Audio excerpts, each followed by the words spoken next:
Welcome to the Sister Speak Show, where contemporary meets vision, sound, and action. A talk show for great minds that create, inspire, impact, and evolve. Sister, spiritual inspiration shared through the arts. Sister, spiritual inspiration shared through Ayana. You are listening to a syndicated podcast on Amazon Alexa, where you can catch special guest interviews, live performances, in-studio interviews, and live on-location reports. The special guests who will be on the Sister Speak Show are dynamic and impacting the communities with their passions. The Sister Speak Show is a talk show that will keep your mind and your soul informed, energized, and encouraged. This is a cultural renaissance platform that influences a climate that is conducive to who you are and who you should be. No reckless entertainment, just responsible listening nourishment. We don't go dumb, we go wisdom. On the Sister Speak Show, it's about making the known known. You can listen live and on demand to the Sister Speak Show on Spreaker, Amazon Alexa, Google Play, iTunes, YouTube, iHeartRadio, Spotify, Tumblr, and TuneIn Radio. Add us to your listening shuffle. We want to be the flavor in your ear. We consider the Sister Speak Show to be one of the dopest podcasts in podcasting. Thank you for your listening support and welcome. Let's tune in, shall we? Welcome, my brothers and my sisters. I want to welcome you to the Suspense Files. On the Sister Speak Show, this is your host, Ayana, and I am excited to vibe out with you all. I am excited to bring you all an amazing Suspense Files episode today. I know some of you are wondering, well, where have you been, sister? I didn't hear anything from you in November. Check this out, y'all. First off, I gotta say welcome to my international, national, and local listeners. I got braces and my mouth was on fire. I could not talk to you all. There was nothing I was able to do. So I decided to make it no guest November and no show November. But I hope you all were able to catch up on all of the 156 episodes that I do have, on demand. We are the flavor in your ear. We are what we want to consider to be, someone that you could add to your listening shuffle. The Sister Speak Show is definitely gaining momentum. And I have planned a wonderful December for you all. I am excited about the lineup. I'm excited about the on-demand shows. And guess what? The Suspense Files, the episode about Taishi Prokop and the dangers, signs of a narcissist and sleeping with the enemy is my number one rated episode so far. So I said I'm going to give the people what they want. Y'all want some of those Suspense Files episodes because they relate to what you're going through. And I'm here for you. I really, really care about my listening audience. And I really am dedicated to serving you in a way that you can say, you know what? Today, I'm going to podcast and chill with the Sister Speak Show. 6 segments dedicated towards your listening palette. We are in the building, everybody. So check this up. Everything is going up because anything going down is crashing. I hope your November was life-changing. I hope you have learned lessons, and I hope you are able to extract the elements that you need in order to be successful in everyday life, okay? It is a struggle for most of us, and even if it looks like it's not a struggle for other people, you'd be surprised what people are actually going through. I understand that this time of the year brings about a feeling of nostalgia, and it also brings about a feeling of abandonment and neglect and loneliness. Please do not allow holidays to deflect on what you know to be right well with your soul. I don't want you to subscribe to the notion that you have to go into this depression around these holidays because said people are no longer in the picture.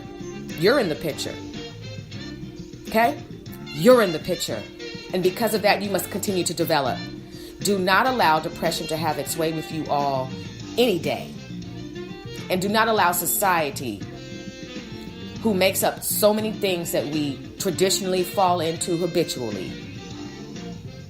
Don't let society wreck you. You need to be independent thinkers. And I mean that. All over the world. Please do not succumb to the pressures of BS. With that being said, brothers and sisters, I've been waiting for you all. Let's go ahead and switch this up just a little bit. I mean, we have to get right into it, don't we?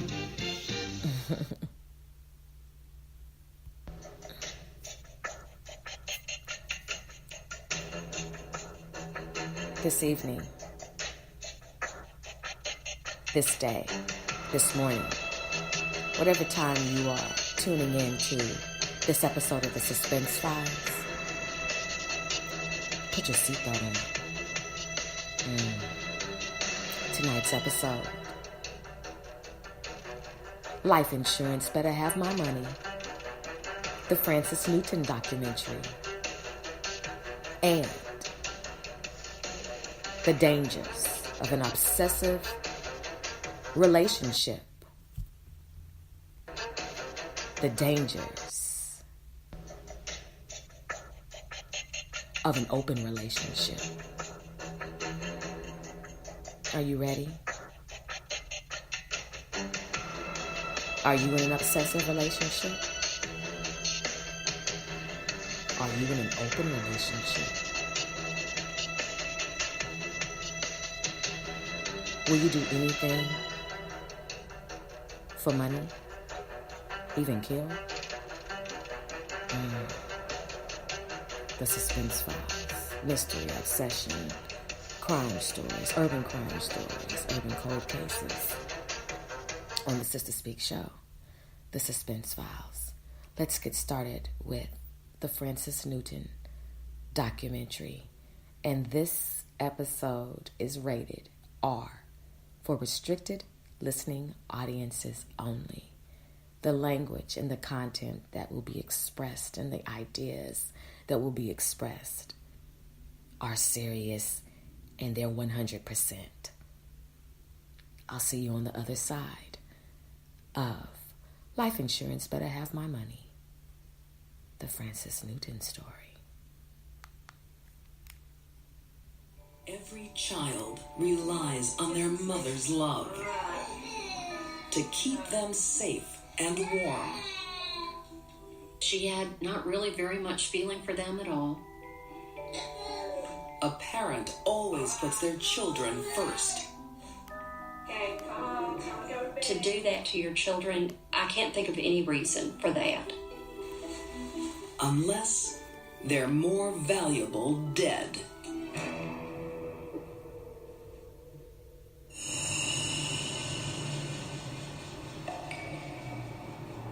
Houston, Texas, in 1987.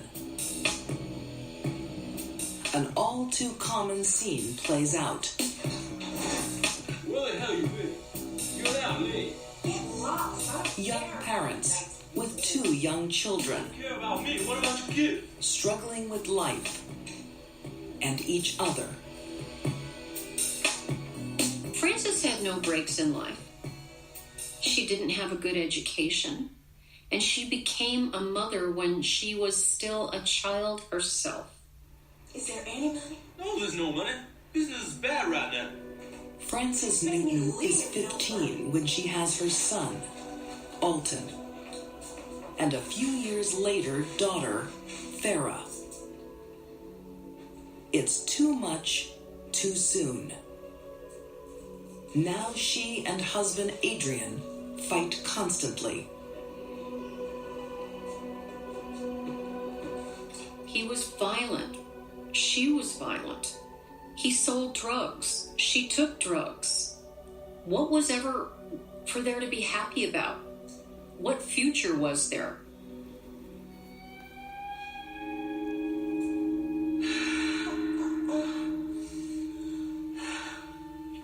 Francis soon finds something to be happy about. A lover. Hoping he can bring the new life she wants.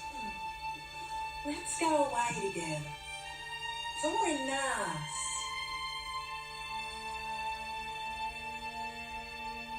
Pretty soon she moves in with him, leaving her children with her estranged husband. The couple is heading for a divorce. And Frances tells family she's scared of her husband, Adrian. She confides in her cousin. Hey, girls. Hey, Frances. Hey. What's happening, girls? Oh, well, Adrian and we've been fighting a lot lately. I want that as a Trump. I don't want to. She stayed there just a short period of time. Thanks, girl. And then she asked her cousin to go back to the apartment with her. Can you come home with me? Sure, girl. The children were at the apartment with her husband at the time. On April 7th, 1987, the girls are in for a shock. That's fine. I'll fix you a drink and thing to eat. Oh, that's fine. I'm probably going to wet my inside. Hi. Francis. Her husband was shot while he was asleep on the couch because his body was found on the couch lying face up, indicating that there had not been any struggle.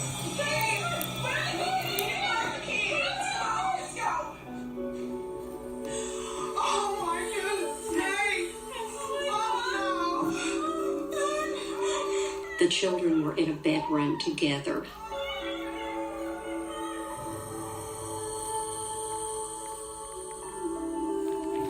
Both of the children were asleep and they both were shot. It's a nightmare. You're talking about a baby's clothing that was covered in blood, and the little boy's clothing was covered in blood, and it was just really something that was heartbreaking. Has Frances's violent husband killed her children?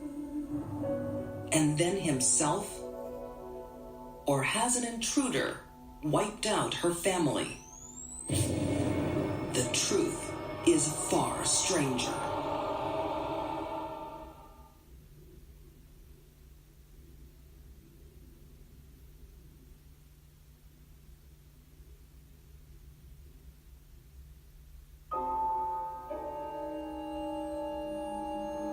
In the spring of 1987, in Houston, Texas, 21-year-old Frances Newton and her cousin discover a shocking crime. Murder, suicide, intruder, or something else. The cousin informed the police that Frances had been acting oddly. Before she went back to the apartment, she was telling them, you just never know when you might not see a loved one again. You should never leave your family without letting them know you love them. That's it, girl. You have to tell them. I mean, you just never know when you might see this loved one again.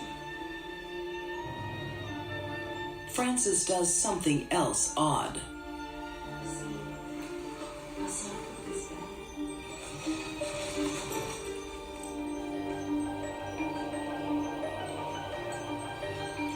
The cousin saw Frances hide a bag in a house next door to the relative's house.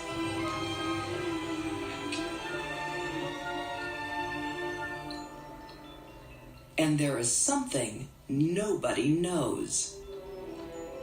Frances has taken out life insurance on her family.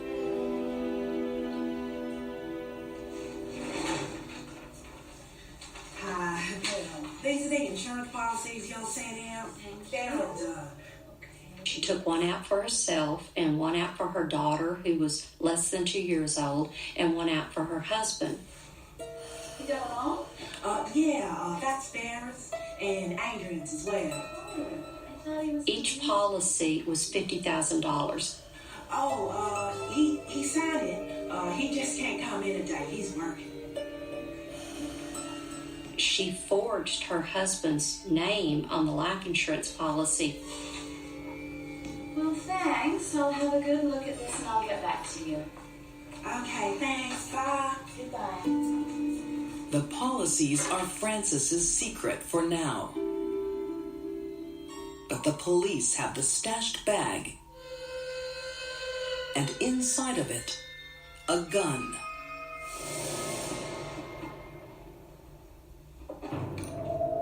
Ballistics testing showed that the bullet from each body was fired from the gun that Frances hid next door to the relative's house, the same gun that had been taken from her boyfriend's apartment.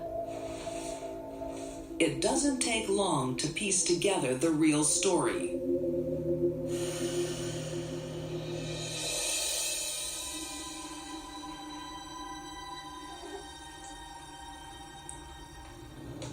Frances visits her family to cash in some life insurance and waits until they take a noon nap.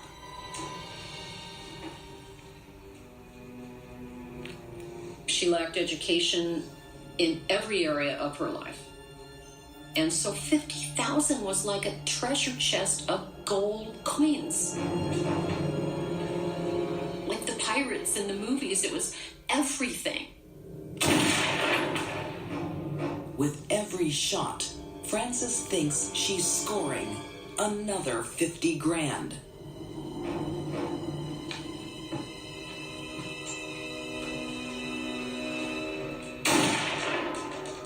She shot them very quickly in succession, one after the other.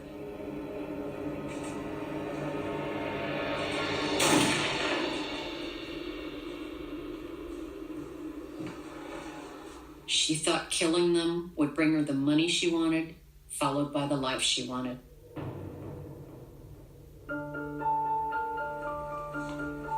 As if no one would notice, Frances tries to claim the insurance payouts Hello, please? just 2 weeks after the murders.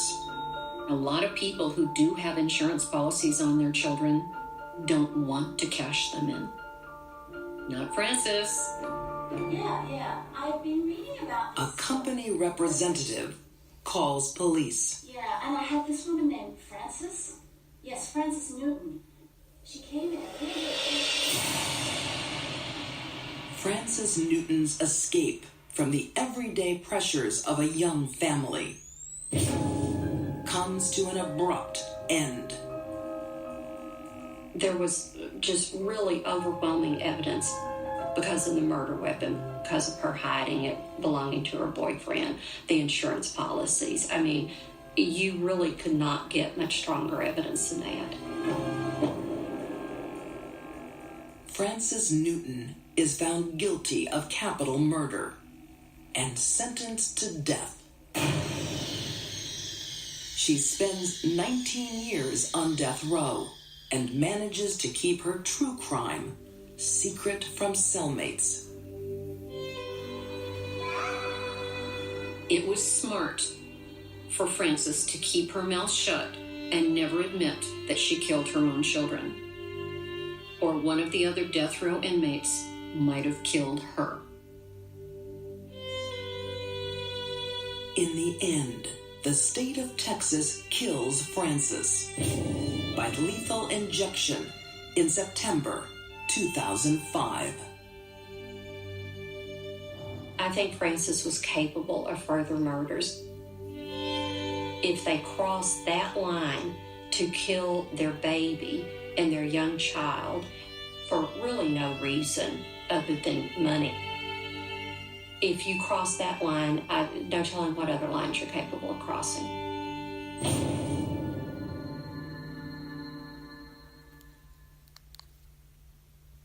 Listening to the Sister Speak Show is even easier now with the new abilities available from Spreaker Skill on Amazon Alexa. With Spreaker on Alexa, you can now listen to the Sister Speak Show from even more places from all around the world. You also have navigation control, fast forward and rewind podcasts to make sure you never miss a second of your favorite show. And then you can ask for show recommendations like the Sister Speak Show, where contemporary meets vision, sound, and action. A talk show for great minds that create, inspire, and evolve.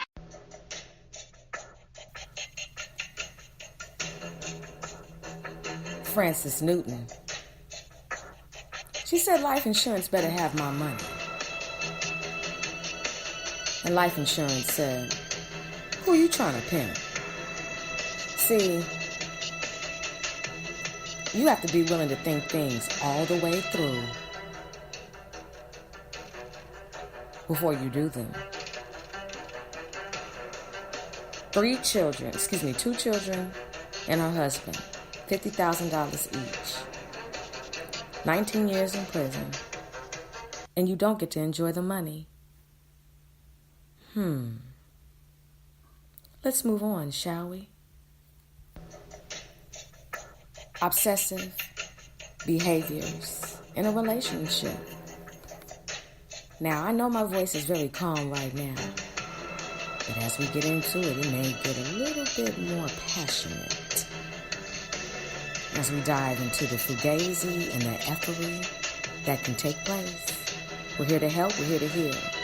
But we got to call it out first, don't we? Let's get into it. The dangers of an obsessive relationship. The dangers of an open relationship. Let's get it and let's go.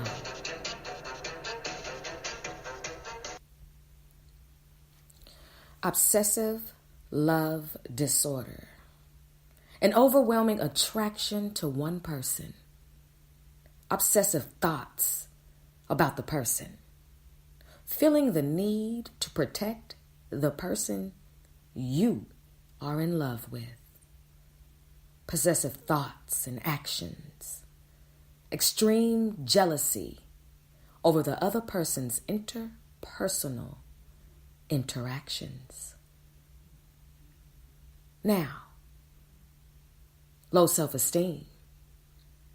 These are the symptoms, some of the symptoms of being in an obsessive relationship. Are you the one who's obsessed? Are you being obsessed over? OLD, obsessive love disorder, a personality disorder. Now, there is no separate medical or psychological classification that exists for obsessive love disorder. It can often accompany other mental illnesses. People who have OLD may also not take rejection easily. Do you notice any of these signs? Do you see yourself in this situation so far? Oh, we're going somewhere with this. Other signs of this disorder: repeated text, emails, phone calls to the other person. A constant need for reassurance.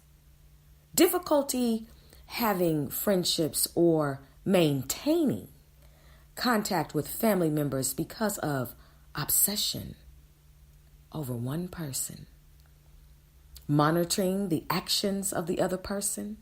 Controlling where the other person goes and the activities they engage in.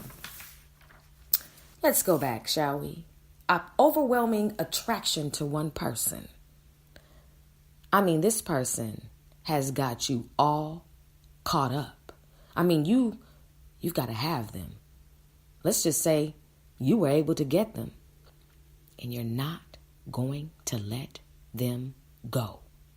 By any means necessary, you will have them, even if it means dysfunctioning, even if it means stepping out of your external character. What is an external character? It's the one that you display before people, but the internal character is who really reigns. See, you can only masquerade so long with that external character, but the inner you, the inner core, will always find a way to spring a leak. Guaranteed. This person is super fine, super thick. I mean, they've got everything that makes you tick. Your entire flesh is enamored and in lust.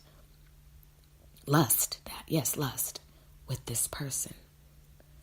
Nothing occupies your time. Nothing occupies your space. The only object of your forebeing is him or her, by any means necessary. You know, sometimes you don't even know you're obsessive until you're deep in it. And then somebody has to call it out and say, girl, brother, sister, king, queen, you're obsessed with him. You're obsessed with her, and this is unhealthy. You can't keep popping up like this. You can't keep demanding them to belong to you because they don't belong to you. Let's keep going, shall we? The obsessive thoughts about the person, where are they? What are they doing? How are they doing? When are they doing? I mean, you are constantly wondering where they are every second of the day. And then you begin to have thoughts of, are they cheating? What are they doing? How come they haven't called me? Why aren't they responding to my text messages? I've left about 50,000 of them. Why are they not responding to my calls? I've called about 90,000 times. I've called and I have left messages. I have popped up at his job. I have popped up at his friend's house. I popped out at his mama and them house. I have traveled up and down the road looking for any car that even suspiciously looks like his. Wait a minute, is that his car? Is that it? Oh no, that ain't him. See, that's an obsessive thought. What are you doing? Don't lie to me. I know that you cheating on me. I know. I can tell. Don't play with me. Obsessed. Even if they are telling you the truth, you ain't gonna believe it because your mind has made up that this person is out there doing whatever to you and not for you. Obsessive thoughts. I want to be his wife. I want to be her husband. Obsessive thoughts. She better not be sleeping with anybody else. He better not be sleeping with anybody else. Oh, I'll kill him. Oh, I can't wait for our wedding. Oh my gosh. Mrs. Such and such, Mr. Such and such. I mean, come on. The thoughts about this person. You even masturbate to their picture. Pause. Did I say that? Yes. I'm keeping it 100. Don't act like people don't do it. I mean, you can even obsess over somebody you've never met before. We'll get into it. Obsessive thoughts are not just with somebody that you know. You can have an obsessive thought, obsessive lust for someone who you fantasize about on the TV screen, on your IG, okay? On your Facebook, on your Twitter, in your office, at a store, on public transportation. It goes deep, and we want to help you today. Because somebody right now is calling you crazy. They're calling you crazy. They are calling you crazy. And with good reason. Because you're acting crazy. Now, let's carry on. Extreme jealousy over the interpersonal interactions. You do not want them to have any type of interaction with anybody else. He's yours. She's yours. That time that they're spending with them, they could be spending with you. So you begin to sabotage. You begin to create situations that make it seem like you got Munchausen syndrome. Munchausen syndrome, you know, when you pretend like you're sick, but you're really not, but you need the attention. So you make yourself ill and well so somebody can pay attention to you. Or, it's really something, an effect that happens with mothers and children where they repeatedly make them sick so they can be there for them. It's really obsessive. It gets deep. You did bring your scuba gear, didn't you? Low self-esteem. Now, Low self-esteem is something that occurs when the environment that you are around is not conducive to your confidence and your confidence building. And sometimes you can be in that environment, but just have these negative thoughts about you. And as a result, you feel that because your esteem is so low, that when you do meet up with somebody, when you do link up with somebody and they do show you attention, you become attached. And you do things that you know that somebody with more confidence would not do because they know better. Okay? Now, with the repeated texts, emails, and phone calls to that person, you know what you're saying? I can't get enough of you and I need you to call me back right now. And when somebody doesn't call you back right now, you can become obsessed. I've learned, look, if I call you once, you don't pick up, I may call you twice. But if you are intentionally ignoring me, to hell with you. Okay? Let me show you how much I do not need you. But when you are suffering from low self-esteem, you will continue to call, and that person may or may not. And sometimes they do. They will talk about how crazy you are. And show people how much you've called. Show people how many times you've text messaged them. They may even have to go so far as to get a restraining order on you because you won't back off. Now, just listen. I'm going somewhere with this. You have a constant need for reassurance. Do I look pretty? You do love me, right? You're going to call me back, right? You're not lying, are you? How come you didn't call me back? Is there something I've done? Did I do something to piss you off? Are you mad at me? I bought you something. Look, I did this for you. Aren't you glad? Constantly trying to gain and win their attention and approval. I've been there before. It gets real. Now, difficulty having friendships or maintaining constant contact with family members because of the obsession over one person. You're missing out on everything and anything because that time that you're spending with your family is time you could spend stalking the person who you're obsessing over. And you could be doing, drive-bys and, pop-ups. But instead, your family wants to have a function and they want you to participate. But the only thing you could think about is, if I'm here, what is he or she doing over there? Monitoring the actions of the other person, controlling where the other person goes and the activities that they engage in. Okay, now as a result of all this, brothers and sisters, you're experiencing what's called emotional attachment issues, a lack of empathy or an obsession with another person. There are different types of attachment disorders that occur when this is going on. One is disinhibited social engagement disorder and reactive attachment disorder. Both of these disorders, let me say it again, DSED, disinhibited social engagement disorder, and RAD, reactive attachment disorder. Both of these develop during childhood from negative experiences with parents or other adult caregivers. There's a root to the obsession. There's a root to the OLD. And a lot of it develops during childhood. So we're going to have to go back to our childhood, go back to those gardens, walk amongst the weeds, name the weeds, and pull them from the root. We're going to have to go back to the garden that has overgrown. And we will call it a garden, even though it does not have the appearance of one because of all of what has manifested. There are several gardens in our lives that we are not tending to, that have weeds in them. Because to deal with it means that we're going to have to regress. But you'd be amazed at how much of a wonderful counselor Jesus the Christ is, where he will take us to that garden, help us identify those weeds, uproot those weeds, and set your feet on a solid ground and renew your mind. And create in you a clean heart. Now let's get into this because I've been waiting to say this. With this development that takes place during childhood from negative experiences with parents or other adult caregivers. Hear me, brothers and sisters. I've been going through for you. I have been experiencing some things in my life for your breakthrough.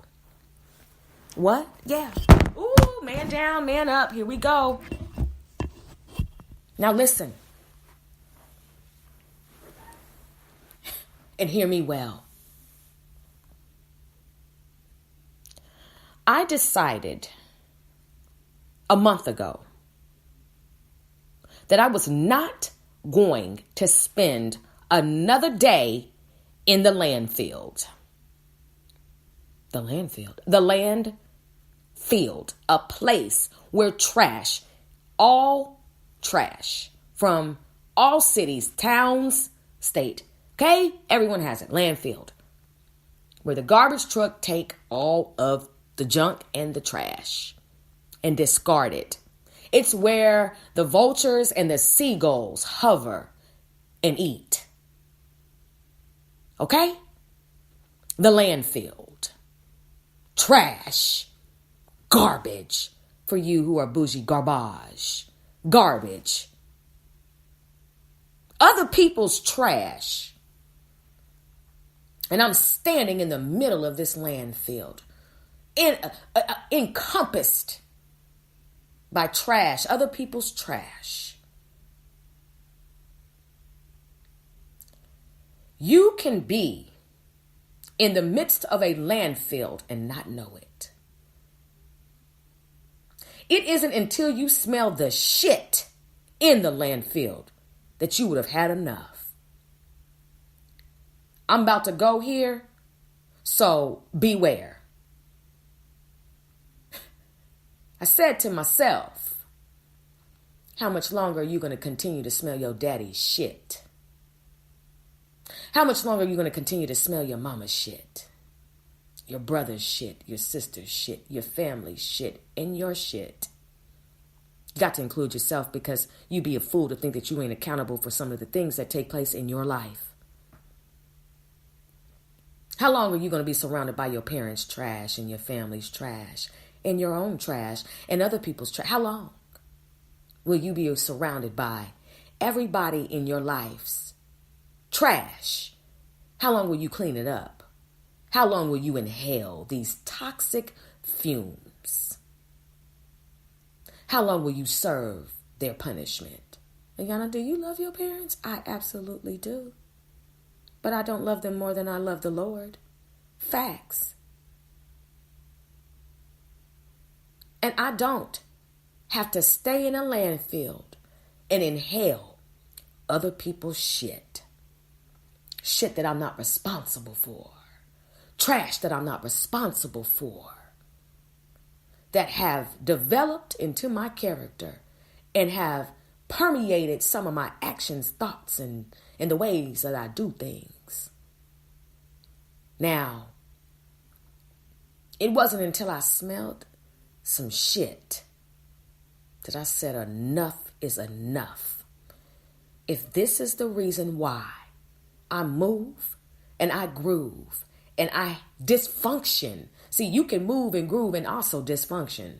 You got to be honest with yourself. If this is the reason why I'm dysfunctioning, I'm done. People will pour their trash on you and expect you to clean it up. People will leave you in a landfill and not come and rescue you, but just add more and more trash. People will add trash to your marriage, your career, and your lifestyle if you let them. People have a funny way of intruding in your life at a very young age with their lack of social development and their own personality disorders that they inherited from their mama's and their daddy's daddy. Yeah. Generational dysfunction that can lead to obsessive relationships and open relationships. I said, I'm not going to sit here and be the scapegoat for anybody else's bullshit. The only way I'll go through it is if this is going to make me be a stronger encourager for my listening audience. But I unsubscribe myself. I unsubscribe and unprescribe myself to the dysfunction of the landfill that ultimately has dictated some of my actions. Watching other people experience as a teacher. But when you are a healer, when you are one who attracts the wounded, you can find yourself in a landfill, taking on your mama's punishments, your daddy's punishments. You know, got to be honest about this. See, some of you are extremely family oriented, no matter what. And I don't live in a no matter what mind frame, because no matter what can fuck you up. No matter what can have you making decisions in relationships that if you were surrounded in an environment that is conducive, you would make better decisions. But that does not mean that you have to continue to dysfunction because you were not in that. It means that you have to say enough is enough. I'm sick and tired of being sick and tired. And I hate the smell of shit. Whether it's human shit or animal shit, I don't like it. And people will continue to pour their trash on you and around you. And then you have to say enough is enough. Enough is enough. I don't want to smell like trash. I don't want to smell like shit. And if that means that you have to separate yourself from the very people who have created a dysfunctional curriculum for you to live by, then geolocate mentally, physically, and spiritually. Get out of Dodge. Now look, you're in this landfill and you don't know how to get out. Your husband's trash. Your wife's trash. The affair. The trash of the affair. The trash of the undermining. The trash of the betrayal. The trash of all those things. How are you playing a role in that? I said, I'm done with this. I looked insanity in the face and I said, F you. I'm tired of this. I'm tired of that. Oh, well, if I fix this, then that won't happen anymore. How long will we stay in the landfill? How long will we allow generational trash to embrace us? Every sister that calls you with an issue, every brother that calls you with an issue, all the time, just always got an issue, always have an issue, a social issue, a relationship issue with their wife, with their husband, you know, always got an issue. You got to watch out for those trash men, those trash women. At some point, you're going to learn to tell people that they need to go to the Most High God. They need to go to Jesus the Christ, and they need to work it out. You ain't got all the answers. You ain't the hero. You ain't the shero. Sometimes you have to tell people, look, I don't want to hear it. And I don't want to be a part of it. That's why so many changes are taking place in my life right now, to my listening audience. So many. I have had enough. Enough. And I won't take it anymore. Enough. Obsessive relationships lead to death. A spiritual death first and a physical one next. Let's go on, shall we? So these negative experiences that we've seen from people, we are not to emulate and we are not to let have its way in our lives another day. If your daddy was whooping on your mama, it was wrong and you don't need to do it. If your mama was whooping on your daddy, it was wrong and you don't need to do it. If your daddy never learned how to talk to a woman, it does not mean that you do not need to learn how to talk to a woman. If your mama never learned how to talk to a man, it does not mean that you do not know how to learn. That does not mean that you should not learn how to talk to a man. The curriculum is equal. Both men and women need to unlearn the unhealthy and start to desire the healthy. Just because you saw mama slapping up men don't mean you need to slap up on men. Just because you saw mama pimping men out of money don't mean you need to pimp men out of money. Just because you saw your daddy pimping women and beating on women and doing all this stuff and, being a womanizer, that doesn't mean you got to be that way too. Just because your daddy don't show your mama no affection or his wife no affection, or because your mama don't show her husband or any affection, that doesn't mean that you do not have to do that. You are required. You still got to show up. You cannot dysfunction even if you've been in dysfunction. You got to come out of it. You have to want to not do. You got to know that this ain't right. You're bitter. You're miserable because of what you've seen from your childhood, whether it's disinhibited social engagement disorder or reactive attachment disorder. They both develop during childhood from negative experiences with parents or other adult caregivers. And we have to address these behaviors that we have seen. Stop sweeping it under the rug with one piece of straw on the broom. How much trash can you sweep up if there's only one straw on the broom?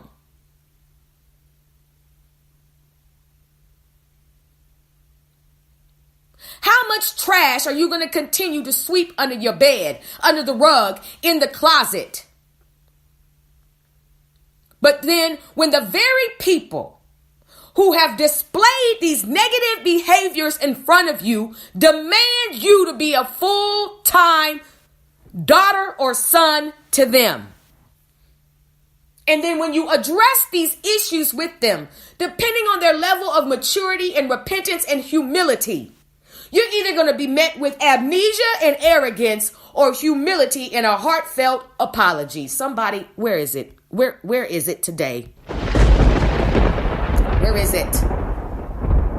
There's going to be two types of reactions that take place as a result of what they showed before you.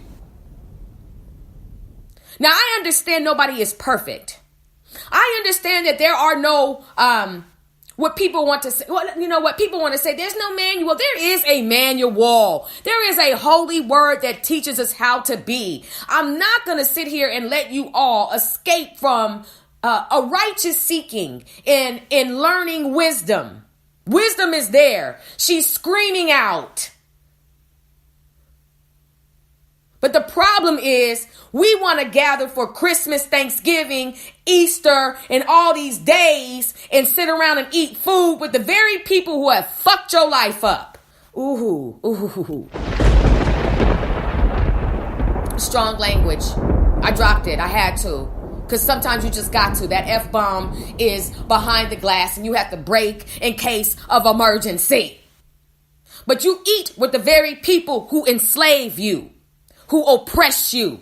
You go to all their functions. You hang out and you laugh with a fake laugh and you sit there because this is family and this is the very people who have thrown you in a pit over and over and over again, and they will never apologize to you. But all you got to do is bring together some stuffing, some lamb chops, some pork chops, some fried chicken, some green beans, and some whatever else you eat, and it's all good. But you leave home stuffed and still fucked up.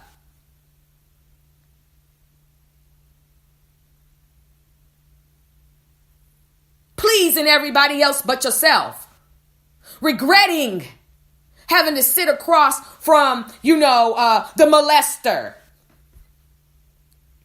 the womanizer, the abuser, the habitual fornicator, the whoremonger. You got to sit around these people and you go around these people and they don't have anything for you but more captivity. How long are you going to live like an Egyptian in Canaan? You in Canaan, but you act like an Egyptian. He delivered you and you keep going back for your family reunions, for your birthday parties, for your weddings and all the other events because it's a family event. Family, to call yourself family is a privilege, I feel. Some of the worst enemies you could ever meet done gave birth to you. Have given birth to you. Some of your worst enemies call themselves cousins and friends and best friends and brothers and sisters and have got it out for you. But as long as we can gather at the table, don't address any issues, nothing. I mean, there are fights that take place at these events. Why? Because of the disinhibited social engagement disorders that they saw or the reactive attachment disorder. It happens all the time. You keep bringing these people together who have a whole bunch of BS going on in their lives that create drama for other people, and you want to know why you can't function in a regular relationship? No wonder you're obsessive. Truth be told, you just want somebody to love you. I get it. You want somebody to hold you up. You want somebody to say, I love you and mean it. You want somebody not to betray you. You want somebody to be loyal to you. I get it. You want to be able not to have trust issues. I get it. And then if this person sleeps with you, now there's this soul tie that further puts you into an emotional captivity. All you want is just that one somebody to love you the right way. But because it has not been modeled before you in your younger years, you struggle in your adult years. You have hurt so many people because of what you have seen and what you have not dealt with. And because of that, you don't walk into a season of redemption, but in a season of repetition. A spiritual serial killer with the hearts of people who genuinely have loved you. So many of you men have dogged out women because you are dogged out yourself from your childhood. That woman you're with right now didn't do it to you. That's an issue you got with your mama and them. Deal with it. Deal with it. You can still honor your mama and tell her she was wrong. You can still honor your parents and tell them that what they did to you was wrong. Let them have all the amnesia, but get it off your chest. There's a way to do it, and sometimes you may explode in anger. We ain't supposed to sin in it. I've exploded in anger before. Have you? Have you popped off because you tired of people trying you?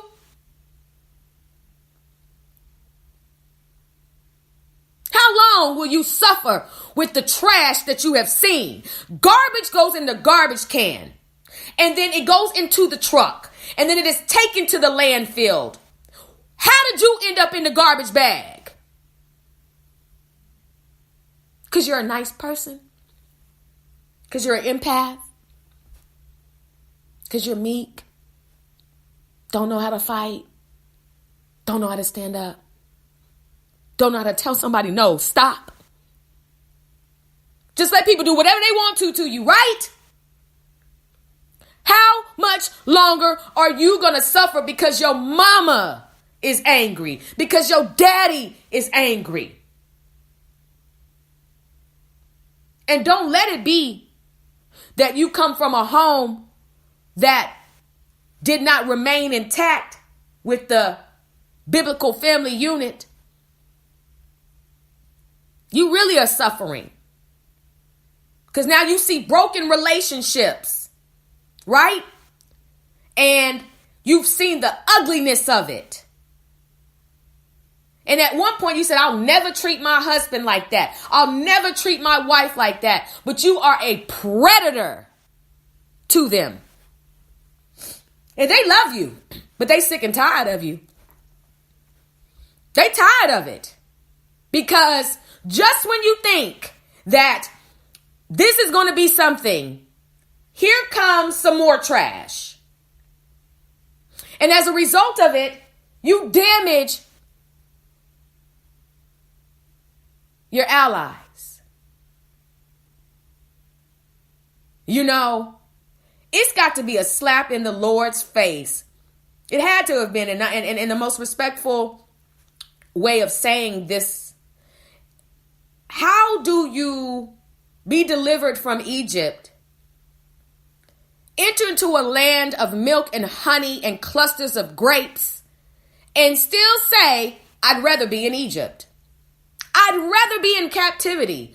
I'd rather hang around my captors because it's comfortable and familiar.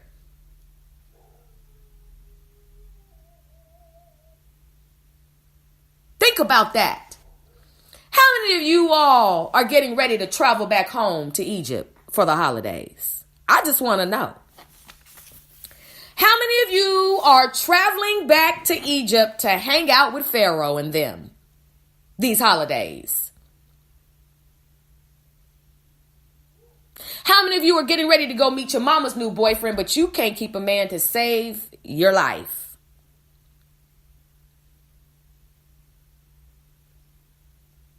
How many of y'all getting ready to meet your daddy's girlfriend again? Again. What's wrong with sitting out this year? You know, your absence speaks volumes. When you break away from your family's traditions and from your family's ways of doing things that do not reflect an environment that is conducive to you functioning righteously, amazing things begin to happen. Now, they're going to hate you. They're not going to like you because now you don't want to be on a glide path. But now you are dealing with your negative experiences that you've had with your parents and other adult caregivers. Don't let people stop you from pulling up the weeds. Don't let people stop you from grabbing on to that crane that comes into the landfill and, dumps all the trash off in the cars. Don't let that pass you by. I need you to use the trash pile. Climb on it. And I need you to climb to the top of that pile. Oh, stop it. You already smell like shit anyway. Climb up to the top of the pile. And I need you to wave your hands in the air and signal for help today. Today. I need you to signal for help. SOS. Signal for help. At the end of Bear Grylls' Man vs. Wild, he gathers the materials that he needs from wherever he is, and he creates a signal for rescue so he can be spotted. So they will be able, however the rescue operation is coming in, whatever form, they can see him. Because he wants out. He wants to be rescued. It's a versus. Some of you right now are in a versus. And have been in a versus for years. It's you versus, and then you fill in the blank. You know who your opponent is. You versus. You versus. How many versus? Now, if you say you don't have any enemies, you are a liar. And you need to let that lie go back to the pit of hell from which it comes from. If you don't have any enemies, you're not doing anything in your life. What? Yeah. You need to, opposition elevates you to a new position. So if there is nothing in your life right now that you can consider to be a blockage, a hindrance, an enemy does not have to necessarily be a physical one, okay? Come on now. Your enemy can also be your inner me. I mean, it goes deep. But now, what are your verses today? Who is in the ring with you?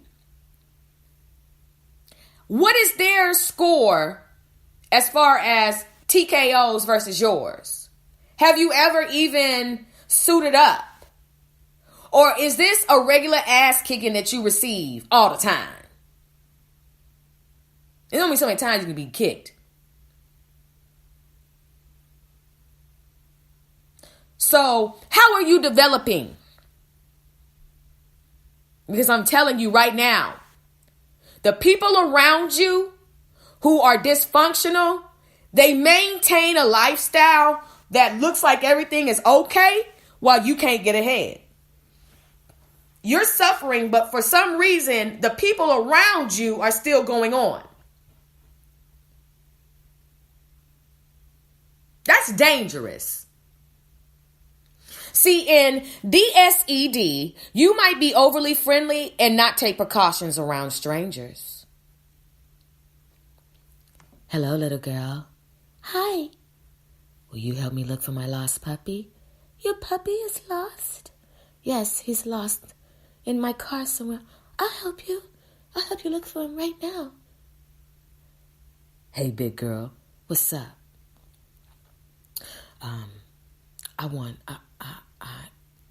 I'm going through some things and, trying to get back on my feet financially. I'm trying to get into this barber school and, I'm trying to, do better. And, I got this little bit of child support and, I'll help you. I'll do anything for you. I love you. I love you. Hey, what's up, baby girl? You looking real good. I seen your photos. Let's meet up. You looking real good on that IG. Let's link up outside of IG and see what it do. Okay.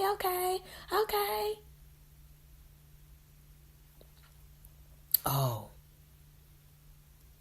You can even be so friendly that your spouse can treat you like shit and you still be nice to them. Family treat you like shit and you still be nice to them. Overly friendly. That's how they get over on you because you're too nice. You're too nice. See, that's the problem. I didn't say don't be nice. But too nice, TOO, is a problem. Are you too nice? When's the last time you said no? When's the last time you said no, you can't take my car?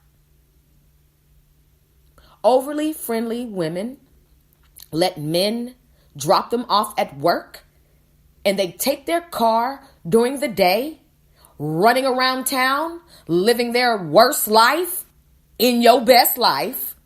Okay? Because their life is the worst life. They are living their worst life through your best life. Understand that. They riding around in your stuff all day long, ain't working, ain't doing nothing, won't gas up the car, got his homies in the car, pick up a chick in your car, won't show up to pick you up from work on time, and he'll show up 2 hours later, you gone, somebody done had to drop you off, they finally come back to the house, and only thing you can say is, call me next time. Why didn't you pick up my call? Instead of getting mad, instead of getting angry, you sit there and let them do it over and over and over and over again. Because part of you is like, hopefully they'll get it and they'll stop being a jerk and they'll stop using you. So you might take that road. But once you see that a snake is a snake, then that is a snake. So what if his hiss sounds different? Sometimes his hiss can sound like this. Sis.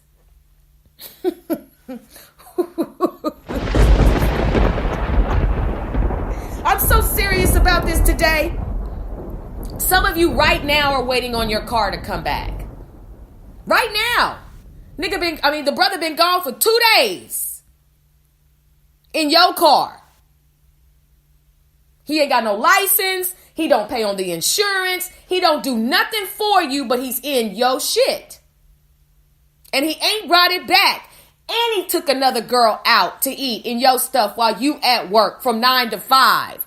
This all goes back to what happened in your childhood that would allow somebody to continue to play you like that. Now, some of us have never seen our mama walk away from our daddy. Some of us have seen our parents work it out, good, bad, and indifferent. But that's in a marriage, right? But there are some marriages that we have witnessed that have been so toxic that they have an effect on us. Where you try to hold it down. Don't y'all know by now that anything going down is crashing? I'm going to hold my man down. I'm going to hold my nigga down. I'm going to hold him down. And what type of elevation do you get going down? Holding somebody down. Proving to somebody that you worth it. If you don't prove to yourself first that you're worth it, stop trying to prove to these worthless people that you're worth it. Don't you understand that they see that you don't know that you have worth? Don't you know that they can see that? They can see your childhood trauma. They can see it. And not only that, you done pillow talked it. Yeah, you gave her, you sexing, you having sex, you fornicating. And you vulnerable. And all he got to do is just give you some penis. All she got to do is just give you some pussy. And you swear. I mean, you telling him everything. When I was 5, I jumped off the ledge, but it was only, I didn't hurt myself. When I was 6, I stole a grape. When I was 7, I kissed this boy. I mean, you telling him everything, and this nigga ain't told you. I mean, this brother ain't told you nothing about himself. Just a little bit to bring you in, and he don't say nothing else, and he watch you spill the beans, and he's going to use it against you later. Facts. You cannot be vulnerable with everybody. Because everybody will not take your vulnerabilities and use them for good. They'll use them against you. They'll prey on you with them. They will hit you where it hurts. And because they know you're traumatized and you're suffering from post-traumatic stress syndrome from your childhood and you have not confronted your verses, now they know that they can do anything to you and you're not going anywhere. And other people be like, girl, if that was me. Some of them very same people are getting slapped upside the head by 4 men right now. Okay? They roll it over right now to nothing but a semen stain, but can't see the men that's leaving them. Shit, Ayana, that was... Some of you right now, this man left at 3 a.m. because he can. And he'll be back when he can, and you gonna let him in because you just want a warm body next to you. It's cuffing season, everybody. It's cuffing. Hey, everybody. It's cuffing season. Oh, my gosh. Cuff who you can. Yeah, cuff them. And then get rid of them after February 14th. It's cuffing season. Grab you somebody. Go online. Create a profile. Do what you can do to get you somebody because it's cold out there. You know, it can be cold in the summertime too. But it's cuffing season. You got to have somebody right now. And he and she both know it. And that's why they are pimping you. But you can be delivered from being pimped. Now, as a result of this, you have now delusional jealousy. Delusional jealousy. Yeah, this is how can I say? Delusional jealousy is exhibited by an instant.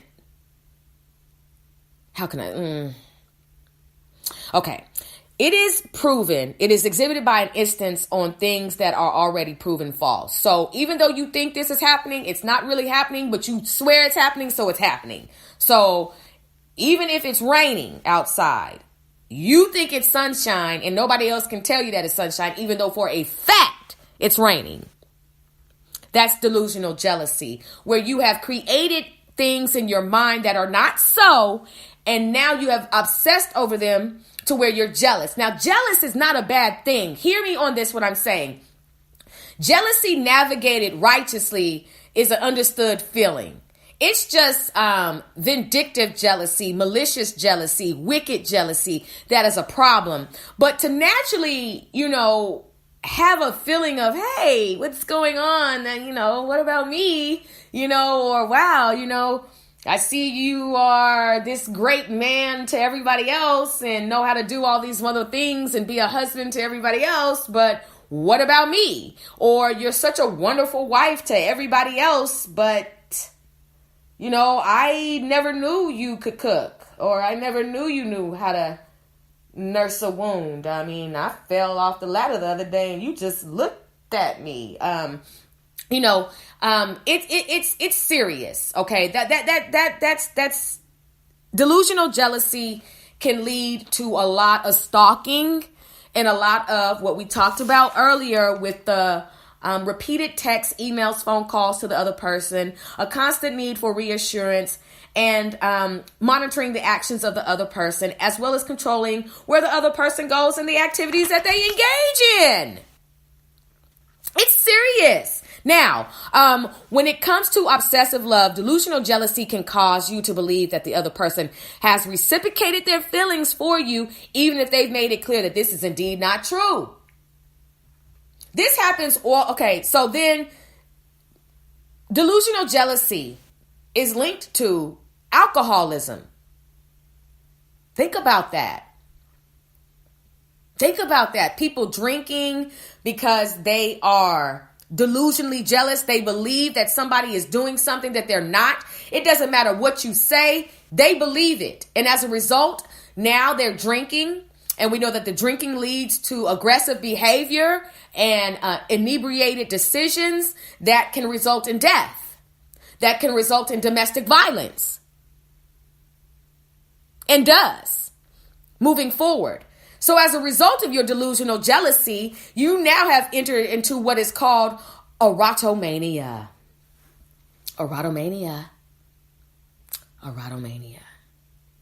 This is an intersection between delusional and obsessive love disorders. With erotomania, you believe that someone famous or of a higher social status is in love with you.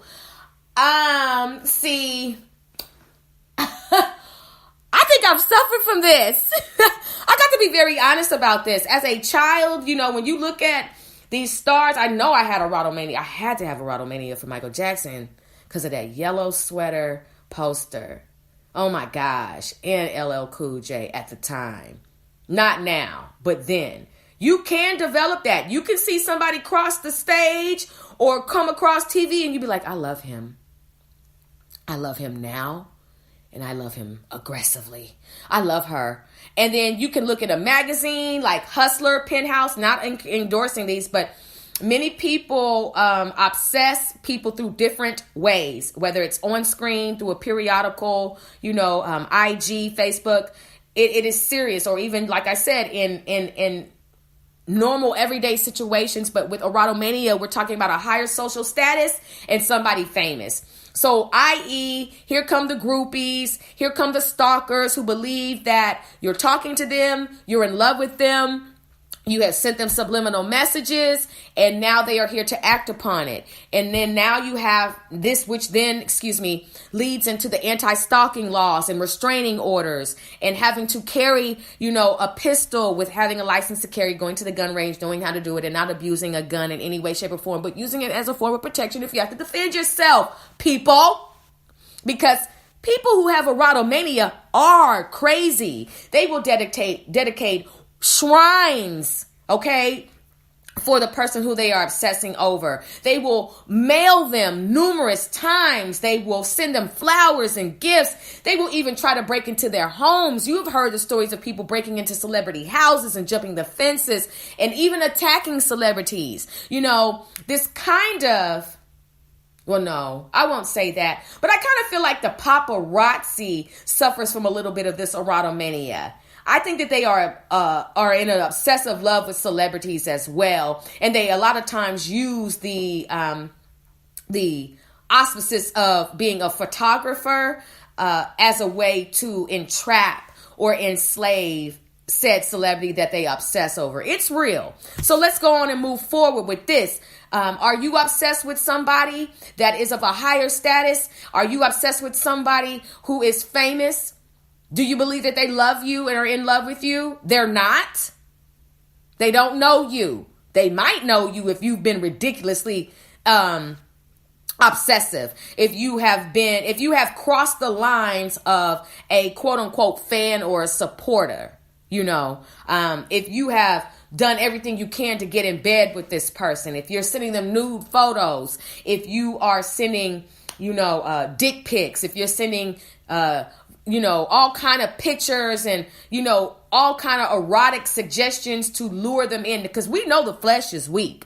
So sometimes that's all it takes is a little flick or two to get somebody roused up. And I just want to encourage everybody, your body is private, your body is precious. And with this day and age, with the rage of manipulation, with the rage of extortion, with the rage of unrighteous thinking and vindictiveness, why the hell would you ever take a picture of your body parts and send them to somebody? Why would you do that? You know they showing that photo to other people, don't you? Do you not understand the ramifications and the repercussions of that? Why would, I met somebody who told me that they have sent nude photos to other women. And this person is married. Okay? And this person just shrugged it off. They sent them to him. He sent them to them. And I said to myself, you disrespectful heathen, in my head. I'm not one for that. You're defiling your marriage bed. And if you are engaged in a situation, and I got to say this, if you are having an affair on your spouse, you will always get caught. First by God. And you're going to start to notice that your life begins to crumble before your very eyes. Why are you sending pictures of your body parts to other people? Why would you embarrass your spouse like that? Betray your spouse like that? Don't you know that they know what's really going on? If you are a husband and you send a dick pic to somebody, or don't you know that that leaves your wife to think that you are living a suspicious lifestyle? They ain't gonna want to see that shit. Don't you know if you send in nude photos of your body parts, your breast, and you giving butt shots and frontal shots to other men, don't you understand that there are repercussions for that? Don't you know that people can make money off of your picture? Don't you know that that photo can be put up on a website and you be blackmailed? How far are you in this thing of where you got to get your rocks off?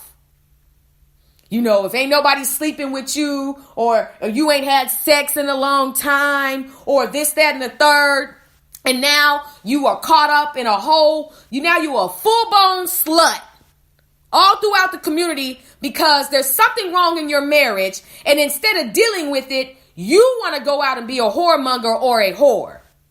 And now you bringing back yeast infections and diseases and all kind of trust issues. You the one who's breaking the marriage down.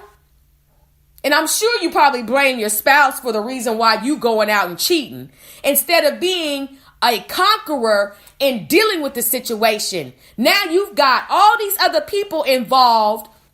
And now because you cheating, now your mistress or your side chuck has become obsessed with you and you can't get rid of them.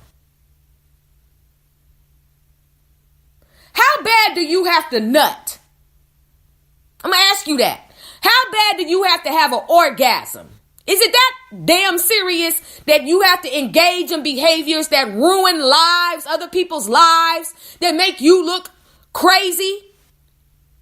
That now you've got people obsessed over you because you done took a dick pic, or you done took a tit pic or a clit pic. Let me speak your language right now, y'all. You know it's strong language, but I gotta speak to you because some of you all are doing this right now and you are effing it up for your own future.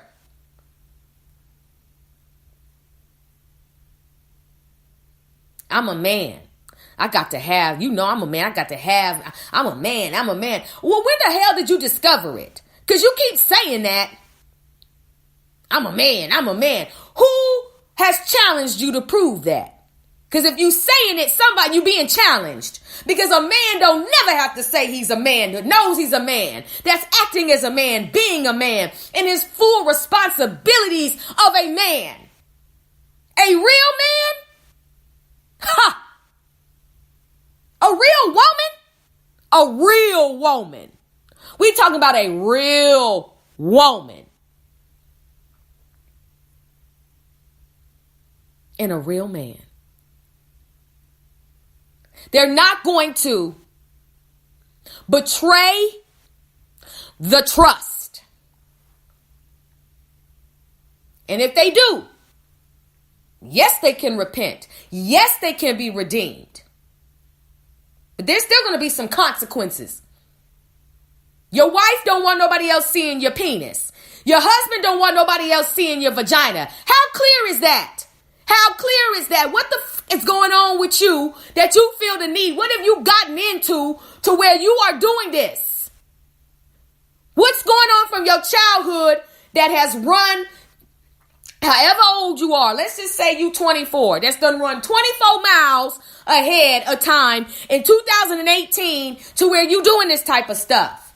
Deal with the person who molested you. Deal with these issues so you will not ruin your marriages.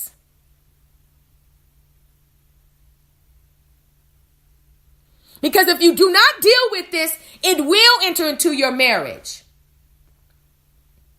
Oh, on the Suspense Files, I got some topics, y'all, that are serious, that I've watched and I have experienced.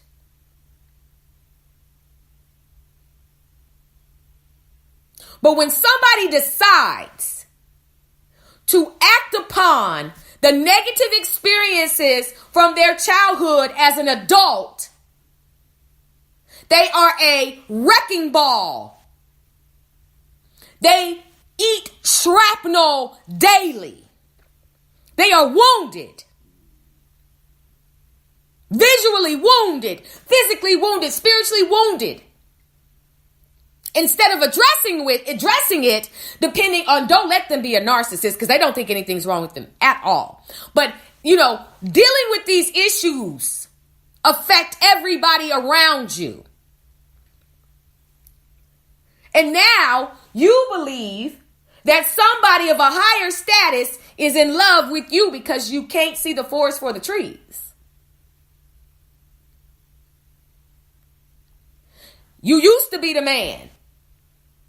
And a lot of times, I used to be the man. No, you used to be a womanizer that ran through a whole bunch of women, wrecking lives, destroying women, creating situations, not finishing them, not using a rubber, producing children, fucking up everybody's life. That's what you used to be. Don't gloat if you used to be a pimp. Don't ever brag about pimping women out of their money. You are wounded, brother. You are in some relationships and you have some disorders that result from you not getting that rototiller and getting in that garden.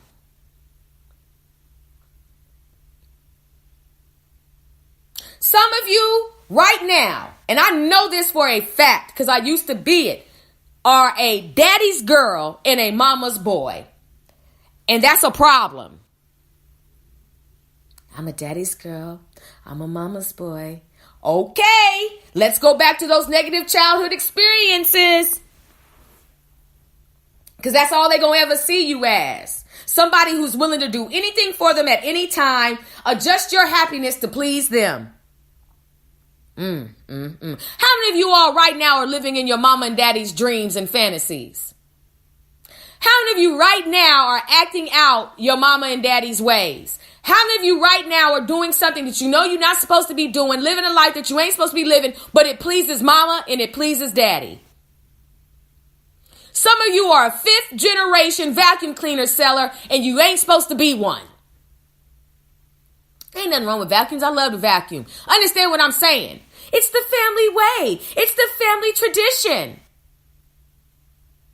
The Lord called you to be a prophet.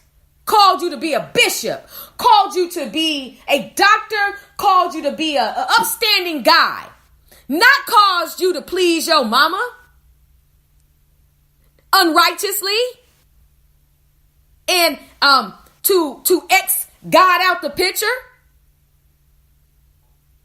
Your daddy.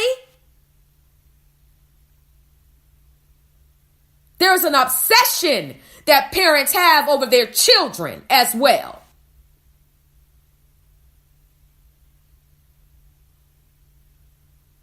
Honor your mother and father. And parents, do not provoke your children to anger. So many of us are angry. We've been provoked by our parents. And as a result, we don't know how to love. We don't know how to like. We don't know how to respect. We don't know how to provide. We don't know how to problem solve. We don't know how to address. We don't know how to communicate. All we know how to do is destroy other people's lives while we self-combust.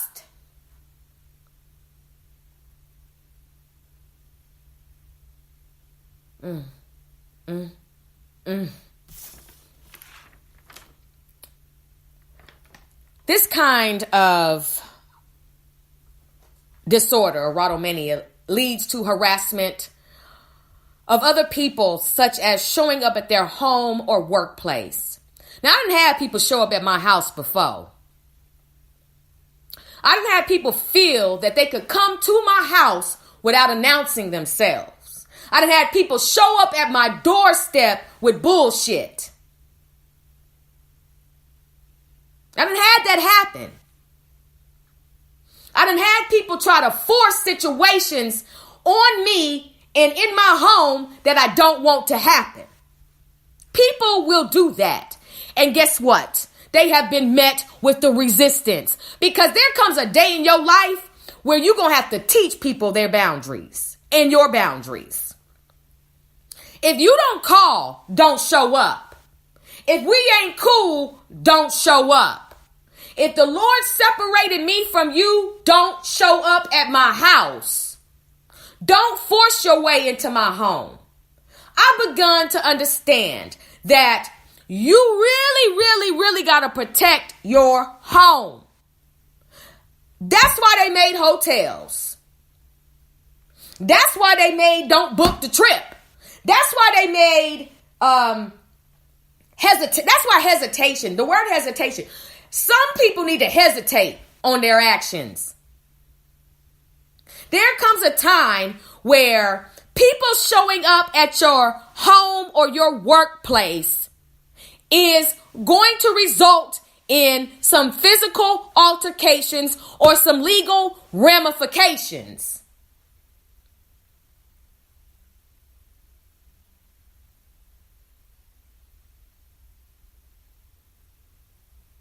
And when you show up at somebody's house that does not want you, when you travel from one state to another state to chase behind a man, to chase behind a woman that don't want you, that's a problem. Now, another problem is the lying ass people who sit there and try to balance two situations out, telling somebody one thing, telling somebody something else, and just being a whole Humpty Dumpty, straddling the fence. You can't have both one foot in one relationship and another foot in another. Choose. Make your choice. Quit running back and forth from woman to woman, from situation to situation. Get some stability in your feet. Shod your feet with the preparation of the gospel of peace. Stop sitting here playing games thinking you a pimp. I'm tired of that. I'm tired of seeing people having one foot over here and one foot over there, neglecting everything. Get your shit together, sister, brother. Stop telling people one thing and then making it out like it's all this situation when it ain't that. When it's really you. What are you doing to fix the situation? How are you contributing to the situation? That's why some of these side chicks can't leave, because these fuckers won't stop playing games. Lying on their spouse. Oh, she ain't having sex with me. She ain't doing this. She ain't doing that. Well, what are you not doing is the question. And then you lead these women on and create an environment for them to continue to defile your marriage. You both are guilty, you and the side chick. I know we talking about side chicks later, but I just got to say that. Some of you brothers and some of you sisters are leading people on. You're having emotional affairs and you want to know why the other person doesn't have any respect for your spouse. Because you don't. You teach these hoes how to respect your spouse and disrespect them. That's what you do. You teach these he-hoes and these she-hoes. You showing them how much you respect your spouse, man, by the bullshit that you do. And now they don't want to stop emailing you. They don't want to stop calling. Now they text messaging you all throughout the fucking night because of you. You started it.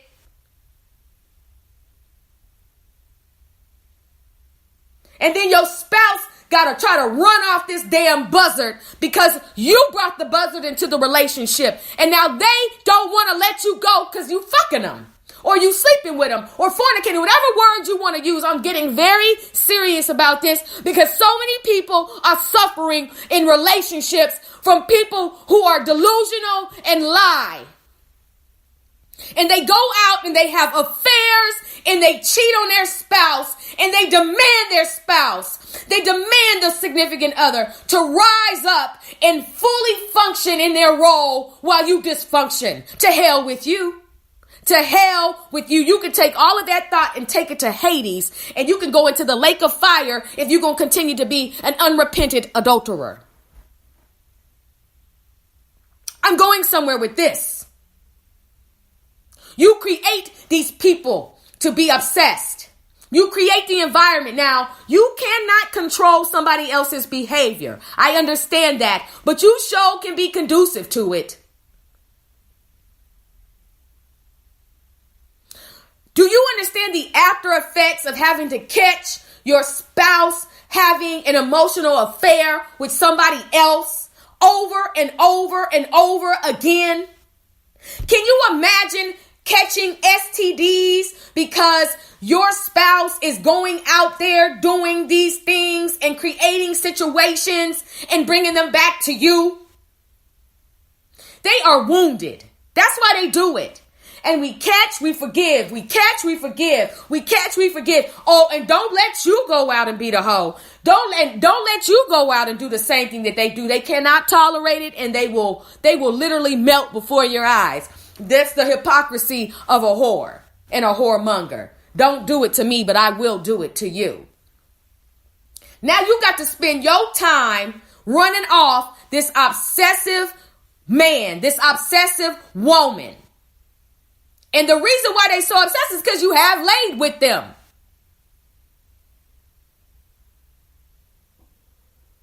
Don't you know that eventually that very situation you had will leave you? Oh, God will orchestrate the circumstances every time. They sick and tired of your shit. They fed up with it. Now you've got this obsessive, crazy ass woman coming after your wife, or this crazy, obsessive ass man coming after your husband. Don't you understand that all this stuff does lead to death? Let's go back a little further. Let's talk about the Long Island Lolita. Let's talk about the girl who was in a relationship with Joey Buttafuoco. Young girl. In a relationship with him. He preyed upon her. She fell victim. They both got their own issues that made them connect. Okay? And in the end, she showed up at the wife's door and shot that woman in the head. And she lived. Annette Buttafuoco lived. I think that's her name, Annette. Lived. Can you imagine opening your door and some little tramp hoe trollop is at your door with a gun because your husband has been fucking around on you. And the little bitty bitch got the nerve to have a gun and point at you. Now, I know y'all said, I'm just being very honest with you because these are the things that people say in their conversation. Don't fall out on me now. This is some real talk. Why would you put your spouse in that position to have to be killed by your lover? Think about these things. Can you really stomach the consequences of the obsessive relationship that you started? I mean, what are you doing with your life today? Now, with the obsessional jealousy, this is a non-delusional preoccupation with partners' perceived infidelity. This can lead to repetitive and compulsive behaviors in response to infidelity concerns. This can cause significant distress or impair everyday functioning. Insecurity.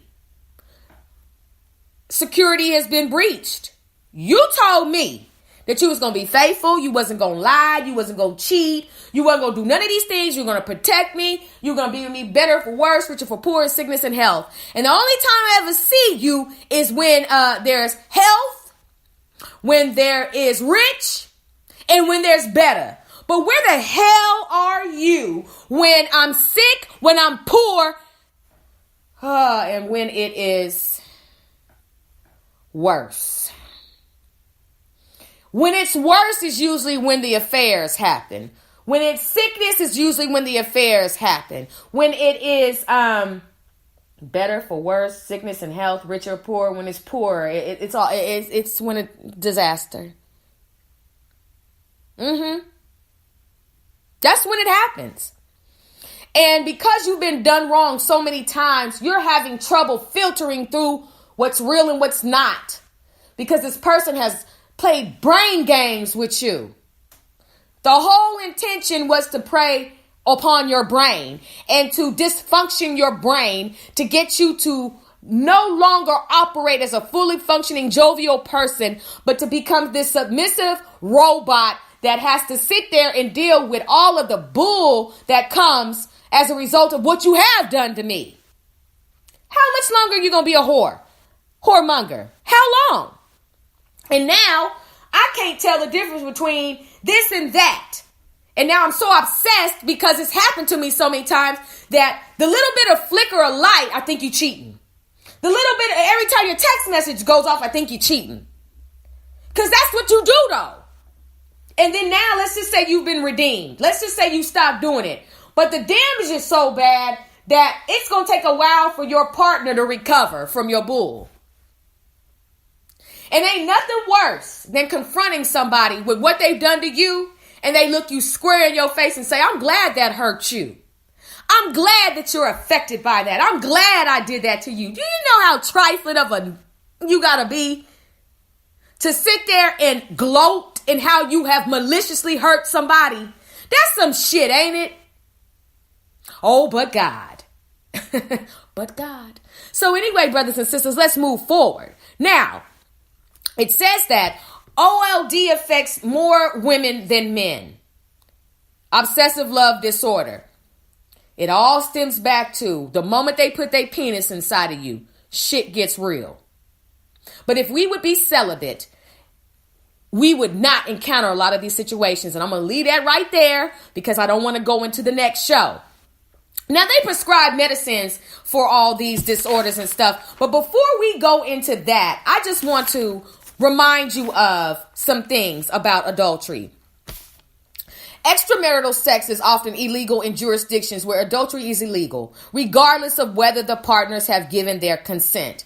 Now, the states in which adultery results in grounds for divorce only are Alaska, New Mexico, Texas, Louisiana, Arkansas, South Dakota, Tennessee, Vermont, Maine, Connecticut. For adultery in these states, it is considered to be sex outside of marriage, okay? They criminalize sex outside of marriage, and it is a felony. A felony. Let me scooch. A felony. Michigan, Wisconsin, Massachusetts, Oklahoma, Idaho. Where adultery is criminalized and considered to be sex outside of the marriage, where it is just a misdemeanor. Florida, Georgia, North Carolina, Virginia, West Virginia, Maryland, New York, New Hampshire, Rhode Island, Arizona, Utah, Colorado, Kansas, Illinois, Minnesota, Nebraska. Illegal only if the adulterous couple cohabitates. This is considered to be a misdemeanor in Mississippi, Alabama, and South Carolina. There are no statutes as of 1996 in California, Oregon, Nevada, Wyoming, Washington, Montana, Iowa, or Pennsylvania. In New York, 12 people have been charged with adultery. First case in 1972. 5 of those cases resulted in a conviction. According to Section 255.17 of the New York Penal Law. Penal law. A penal law about adultery. A penal law. Adultery conviction is punishable by up to 90 days in jail or a $500 fine. In Wisconsin, it is a felony and up to 2 years in jail and a fine of $10,000. In Idaho, you really don't want to be the hoe. But in Idaho, if you choose to be a hoe, felony and it's up to 3 years in prison with a $1,000 fine. Now, in an obsessive relationship,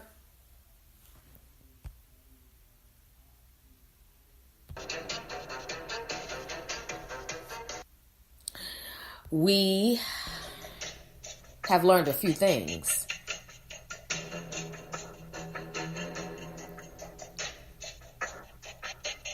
We're going to shift real quick into the open marriage, the open relationship. And we'll do that right after this commercial break. Listening to the Sister Speak Show is even easier now with the new abilities available from Spreaker's Skill on Amazon Alexa. With Spreaker on Alexa, you can now listen to the Sister Speak Show from even more places from all around the world. You also have navigation control, fast forward and rewind podcast to make sure you never miss a second of your favorite show. And then you can ask for show recommendations like the Sister Speak Show, where contemporary meets vision, sound, and action. A talk show for great minds that create, inspire, and evolve. Brothers and sisters, we want you to live.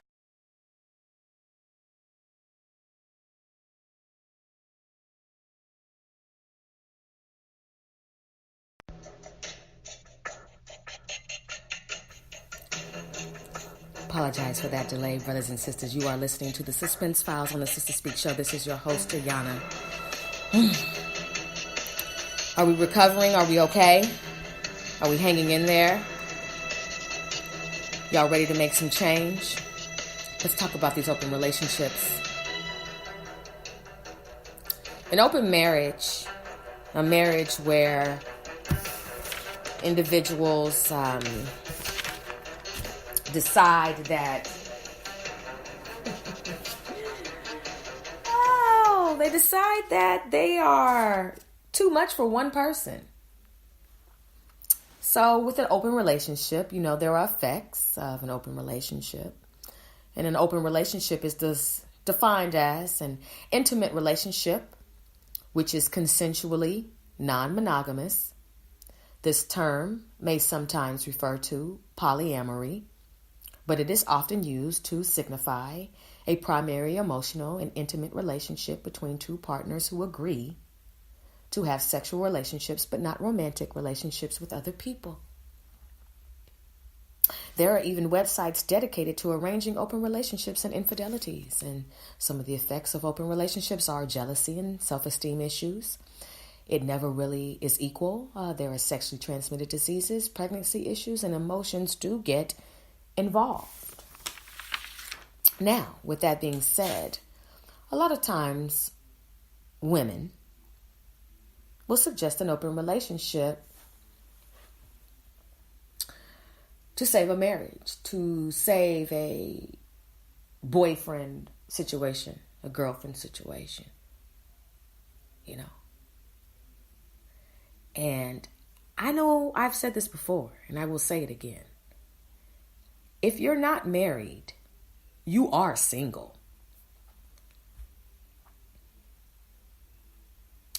If you are not married, you are single. Period. If you are not married, you are single. I got me a man. I don't know what you're talking about. If you are not married, you are single.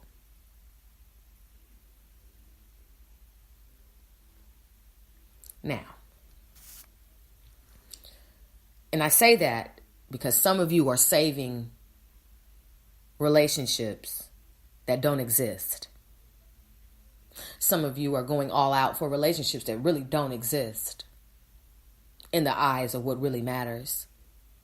A lot of you are wasting times in relationships. A lot of you are labeling things that just really, either you're single or you're married. Period. When you file your taxes, it don't say boyfriend. You have a boyfriend? Do you have a boyfriend? That's the problem. That's the problem.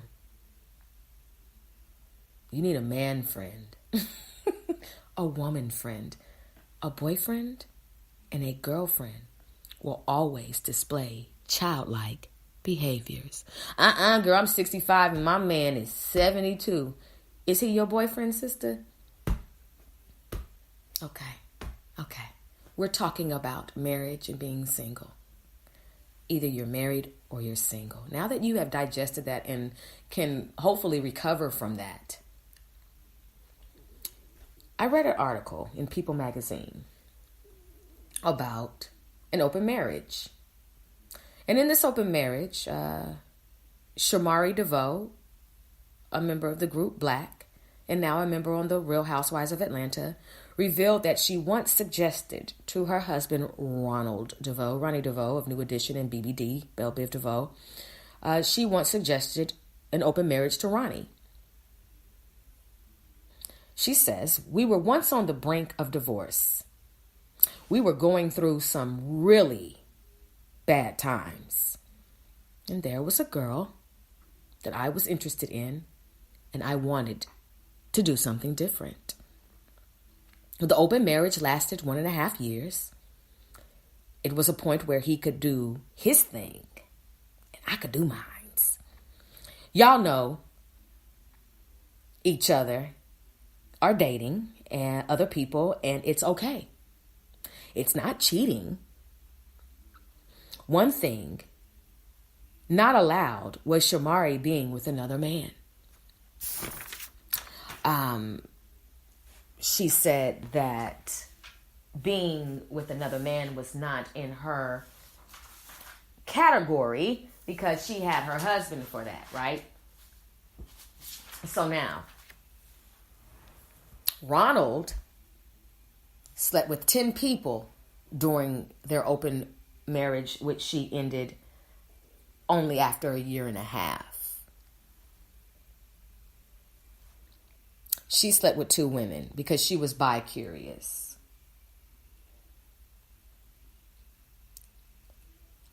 Sister, I understand what it is to have rough times in a marriage. I'm married.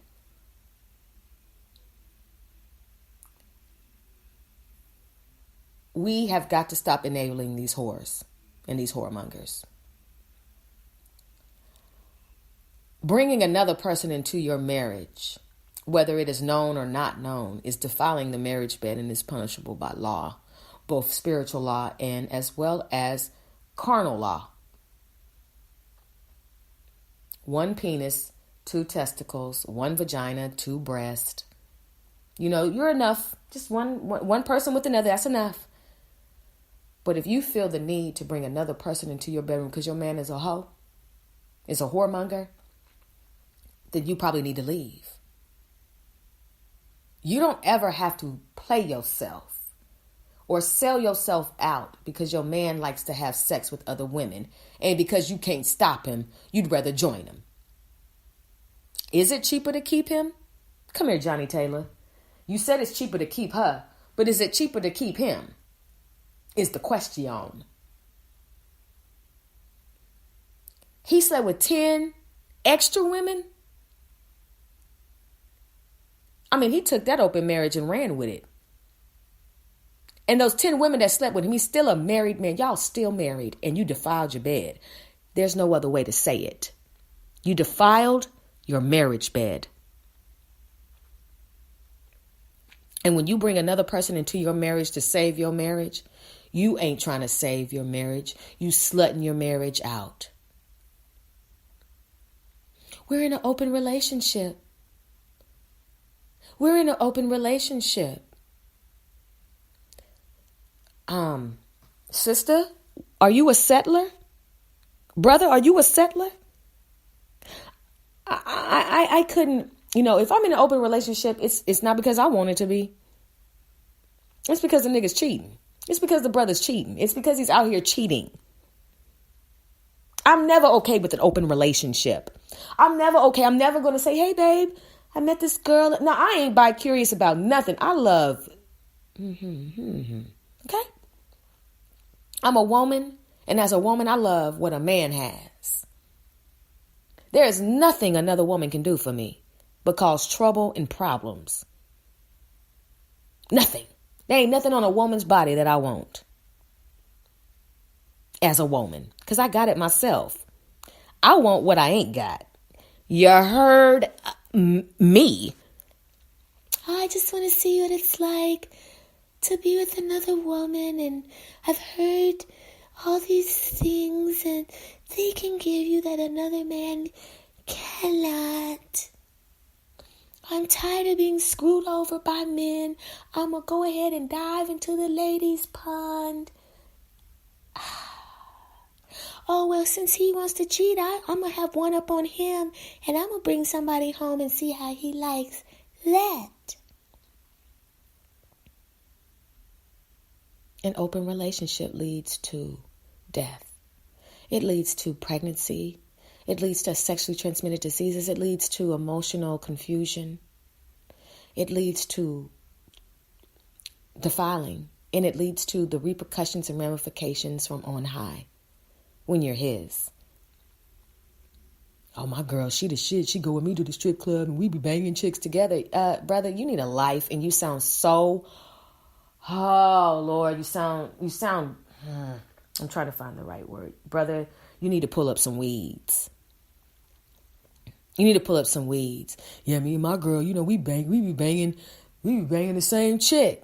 You are like, you know that you're defiled, right? Now, hear me on this. If your mate is not willing to be monogamous, if your mate is not willing to work it out, if your mate is continually getting caught, because if you keep getting caught with these women, or you keep getting caught with these men, eventually you're going to drive into a sinkhole and nobody's going to be able to get you out. Your open marriage needs to be closed today. Your open relationship, you need to close it. I'm willing to do anything for my man. Sister, you need a life. You need a life. If you are so obsessed with this man that you would ruin or attempt to destroy the very foundation of why you were created, how you were created, and what you were created for, and how you're supposed to function in that creation. Okay, if you were willing to do that, sister, then we got to work this out. We got to talk to you. We've been talking to you. How good is the dick? Is the penis that good? So good That you're willing to do anything for this man. Now, I'm not going to get into the other shows that I got planned, but this does, once somebody penetrates you, things get different. Obsessed because you penetrated me. Some of you men know that if you penetrate a woman, that you'll have her. Some of you keep penetrating many women, and that's why you have many problems. Some of you guys say 99 problems, but a hoe ain't one. That's a damn lie. That is a damn lie. You got 99 problems, and a woman is the root of about 50 of them. I get bored with just the same woman. I get bored with the same woman. I just get bored. So what if God kept creating more of you, just different versions of you, because he was bored with you? This one right here turned out to be a lame and a fuck boy. Let me go ahead and make another one. Oh, she, I don't want to be with the same one. Man, can you imagine being with the same person? Like, who raised you? Come on, TK Kirkland. Who raised you? The roots. It's the weeds. It's the weeds got you thinking like that. I ain't never seen no good marriage, so I ain't expect. It's the weeds. It's the weeds. It's the weeds. I mean, you've watched several movies, right? You've watched horror films, romantic comedies, you've watched nonfiction, you've watched all these different films. And you should, at this point, be able to distinguish between a horror flick and a romantic comedy, right? You have to be able to distinguish between the little boy that saw all of this and the man you are now. And because there is a Bible, because Jesus the Christ does exist, we are without excuse when it comes to learning how to behave properly. Some of you right now, men, the obsessive relationships that you are in, you're wasting so much of your semen, just giving your semen away. Oh, I didn't ejaculate inside of her. You ejaculate on her stomach, on her face, and her tissue. That's murder. Why you keep murdering your children? Why you keep wasting your sperm and ejaculating unnecessarily? What the hell is wrong with you that you constantly got to be touching your penis and ejaculating, or having your penis in between somebody and creating situations where they become obsessed, where they do experience delusional jealousy, where they do have obsessional love disorder? Like, what's up, bruh? You doing this on purpose. Some of you men right now will not change your phone number, so women can continue to get in touch with you from the past. That's how insecure you are, that you won't change your phone number. You're married and you still got your old women contacting you. You are a whoremonger. Stop it. Some of you right now got email addresses for cheating. That's how you met your first spouse in the first place. Some of you got email addresses and are carrying on affairs through your emails, and you need to abandon ship before ship abandons you. Some of you right now are shaking your boots because the woman you had an affair with got so much information on you that if she sent it to your wife, you'd be in a world of trouble and you'd be paying a heavy amount of alimony. Guilty. Are you obsessed? Are you in an open relationship? Are you opening the doors that will never be able to be closed? Somebody is going to get jealous. Somebody is going to develop unhealthy attractions and emotions for somebody else. Swinging, threesomes, orgies, all of that is disgusting. It's disgusting. And by the way, if you ain't married, you are single. So, do you settle because of who you married to? Are you married to a celebrity and because he's a whoremonger, you just have to beat him? You just got to do everything to keep him. I'm just trying to keep him because if I do it, then maybe... Nah, sis. He ain't the one. He's not the one. Doesn't mean that he can't be the one. But right now, he's so damaged that he's not the one. He's not even the one for himself. He cannot love you because he does not love himself. He does not love himself. So he does not love you. And you think you love him, but you really lust after him because of the physical connection and the physical touch and the way that kissing makes you feel, the way that fondling makes you feel, the dinner, the laughs, all of that initiation into the fuckery that's about to come through obsessive behaviors in relationships that comes with open relationships. If you watch The Real Housewives of Atlanta, please don't let that be the bar for how a real housewife is supposed to be. That ain't the bar. That is not the bar. Do not let these women who are loose-lipped and attitudinal, new word, who have all these attitudes and this sass, unnecessary sass, this unsavory sass, have you missing out on your best life and living your worst life. Some of these women have no idea how to keep a man, and they display this behavior that makes you think that you can act like them. I done had somebody walk up on me before that thought that the cameras was rolling. Excuse you, you're delusional. The cameras ain't rolling, and this ain't what you want. So walking up on me trying to reenact something you seen on Real Housewives of anything will get you fucked up in these streets. Real spit. See, when you are in an obsessive relationship or an open relationship, you better have life insurance and you better have a will. You better have your obituary, how you want it to look. You know, all of your final plans, you better have them all together when you decide to tip out.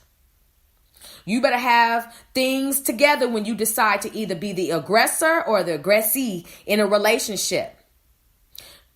You better have bail money and a lawyer, because these behaviors will lead to prison time, jail time, funeral time.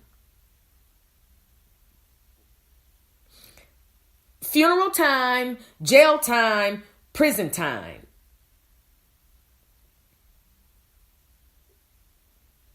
Some of you are playing mind games with the person you're with, and it's about to come to an end. Some of you right now are into heavy narcissism, and it's going to come to an end. The worst thing that can ever happen to a narcissist is when you are fed up with them and you will no longer supply what they have been sucking from you.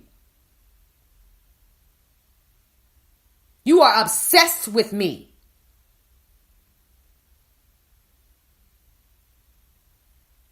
You are putting me in a position to where I think I got to have an open relationship just to keep you. Ain't no man, ain't no woman worth keeping that you feel you need to have an open relationship with. I don't care if it's Ronnie DeVoe, Michael Bivins, Ricky Bell, Bobby B, Johnny G, Ralph T. I don't care if it's Tank, Tyrese, Genuine. I don't care if it's Bobby Valentino, Keith Sweat. If it's the Leverts. I don't care if it's who else is Jacquees. Talking about, I'd rather be with you and all your bullshit. Are you sure you want to be with me and all of my bullshit? Because if I've got bullshit, then you've got bullshit too. I mean, seriously, y'all. Are we willing to slut ourselves out for these celebrity men? Are they so much of a celebrity that you're willing to put down your morals and values to keep this man who will not be kept? Can't be kept? Can't be contained? You can't change a man by bringing another woman into the relationship or bringing another man into the relationship. You can't, what the hell? You cannot do that. There's only one person that can change baby boy, okay? There's only one person that can change him. There's only one person that can change her. And sometimes they don't get to experience that change because death comes knocking at their door. Imagine opening your door and somebody shooting you. Imagine being caught in the act of having sex with somebody else and their spouse comes home. Because not everybody knows that they're in an open relationship. And how much of a celebrity is somebody that I am willing to say, I will do anything for you just to be seen with you. Just to be said, oh, that's such and such baby mama, or that's such and such wife. And this man is for everybody. But you are willing to hold on because he's an NFL football player and he drives a Mercedes-Benz 2025. Ain't even came out yet. You know, he's got all these access to the excess. And the only thing is, if you come with morals, you can't come. If you getting on this tour bus, you better be ready to suck. And you know what rhymes with suck.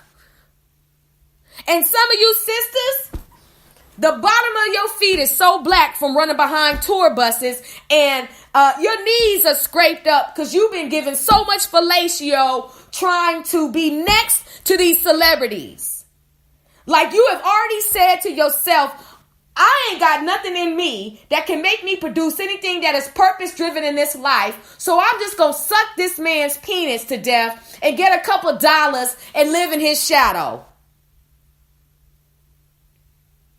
Oh, since I keep catching him with women, I'm going to take control of this and I'm going to bring the women home and I'm going to take control of this situation.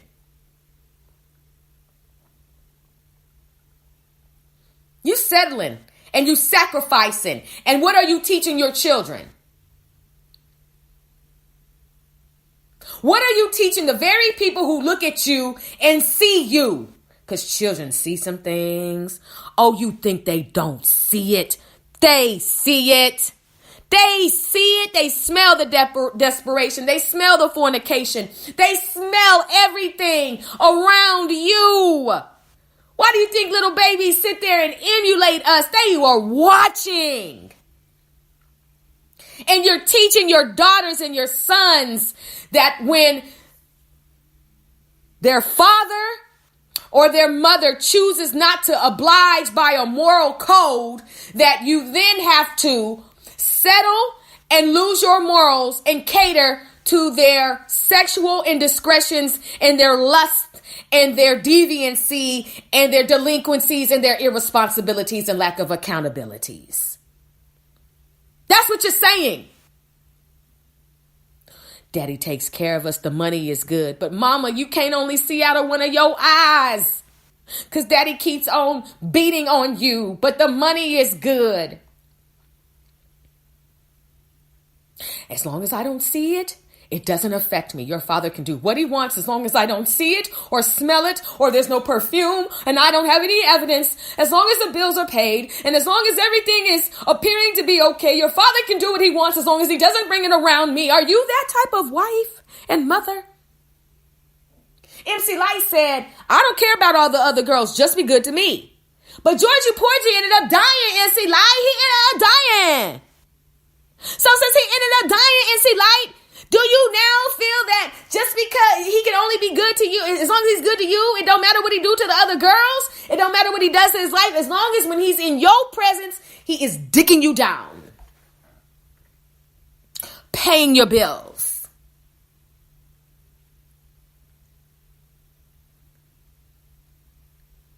How far is your erotomania gone? Are you the type of sister that knows that a man is married, a celebrity man is married, and you still going after him anyway because you just love married men? You just love wrecking homes because your home was wrecked at a young age. And so now you're on a purpose-driven mission, really with no purpose, but a purpose to destroy every home that you can by opening your legs as wide as the Gulf of Mexico. You specialize in married men. You love it. Gotta have it. Are you that type of sister? No commitment, no commitment. You gotta be a fool if you don't want a commitment. You gotta be a fool if you don't want to be married. You gotta be a fool if you don't have a foundation and a thought of how things are supposed to righteously go. Some of you right now have parents. My parents were married for over 50 years, man. I've seen stability and I've seen instability. I've seen them get into it. I've seen them get out of it. I've seen them work through it. I've seen my mama take some shit that she probably shouldn't have taken. I've seen my daddy take some shit that he probably shouldn't have taken. I've seen some things. So in all, I know that we are called to work it out. And I also, now he's never put his hands on my mama. I do believe that he there are some things that he did verbally, but my mama, she wasn't innocent either. I mean, that's just a balance. I'm being very transparent with you all, but I do understand that we are to work it out when there is no adultery. If there's adultery, then that's a whole nother thing. If you cheating on me, bye. Lord, bring my king. If you cheating on me, bye. Lord, bring my queen. That's the thoughts of the people who are sick and tired of you. Fed up, fed up, fed up. Instead of being booed up, some of y'all need to be fed up, fed up, fed up, fed up, fed up, fed up. You got me being fed up, fed up. I mean, seriously. Instead of being booed up, you need to be fed up. Maybe then you could end up being booed up. But until you get fed up, you're going to end up being, you know what? If you put another boo in front of boo, you got boo-boo. And we know what boo-boo stands for. Real talk, y'all. Real talk. Your open relationship needs to close. Your settling for the bullshit needs to close. Today, I am challenging every man and every woman to end their affair. Call that man, call that woman today and end it today. Close that open relationship today. Stop defiling the marriage bed today. Repent today. Confess today. You are guilty. You are living unrighteously, but it does not mean that you cannot change. People say once a cheater, always a cheater. I don't believe that. I do not believe that. Because why did the Lord die? His dying is not in vain. I do not believe once a cheater, always a cheater. I don't believe once a liar, always a liar. I don't believe once a murderer, always a murderer. I don't subscribe. Once a thief, always a thief. Once a glutton, always a glutton. I don't subscribe to that. I believe we can change. I believe anyone can change. I believe that the Lord God Almighty has the power to journey you right on to Damascus. I believe he can blind you for 3 days. I believe that he can change your name from Saul to Paul. Yes, I do.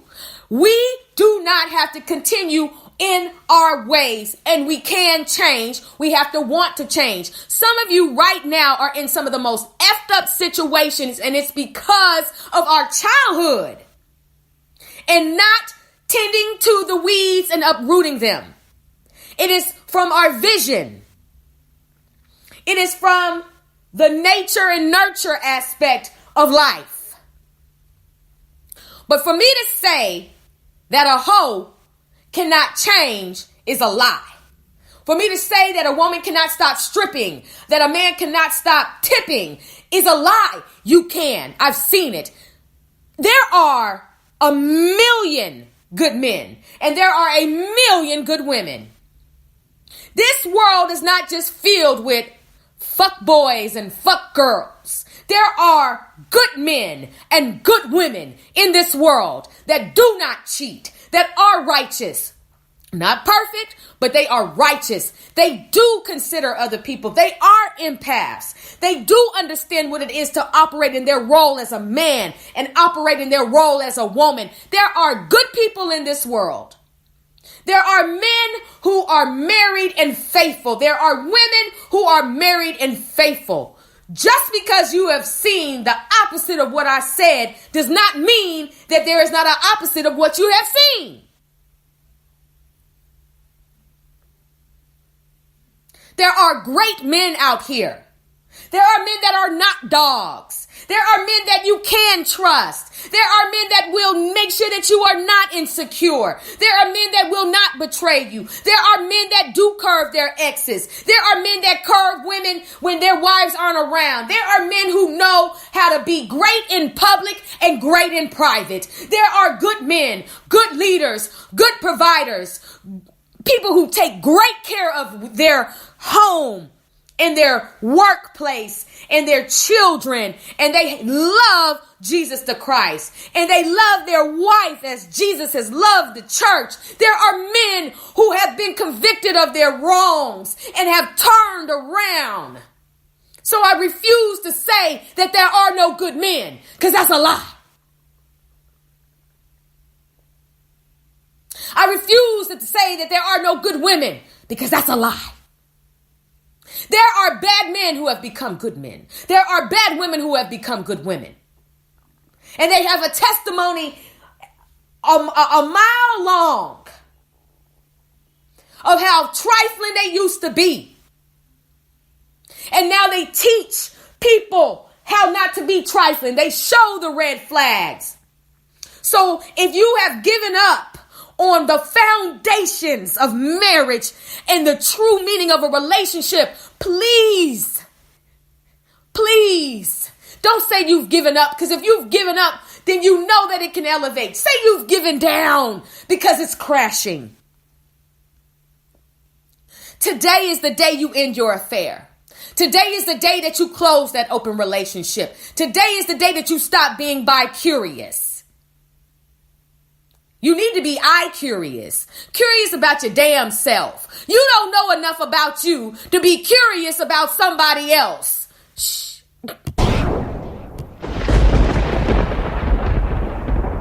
You don't even know enough about yourself to be bi-curious.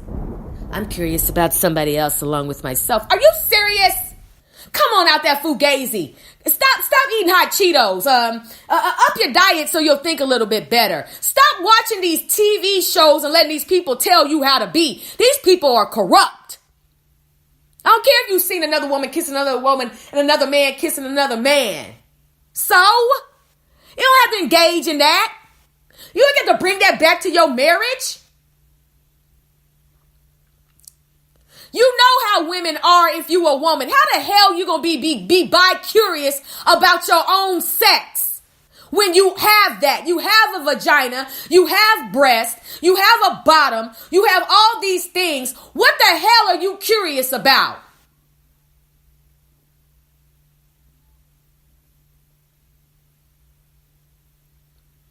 I just want to see how it feels to be with another woman.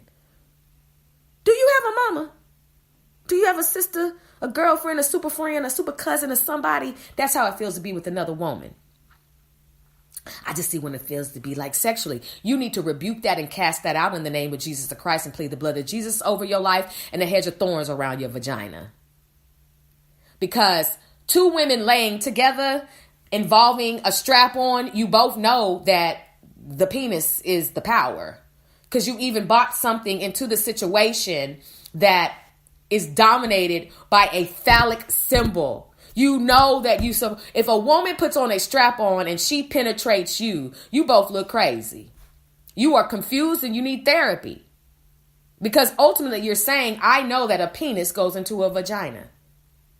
And another woman cannot pump you, stroke you, finesse you, and do all the things that a man can do.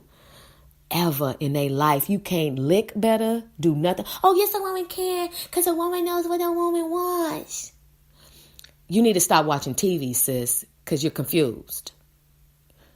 A woman cannot do for you the way a man can do for you.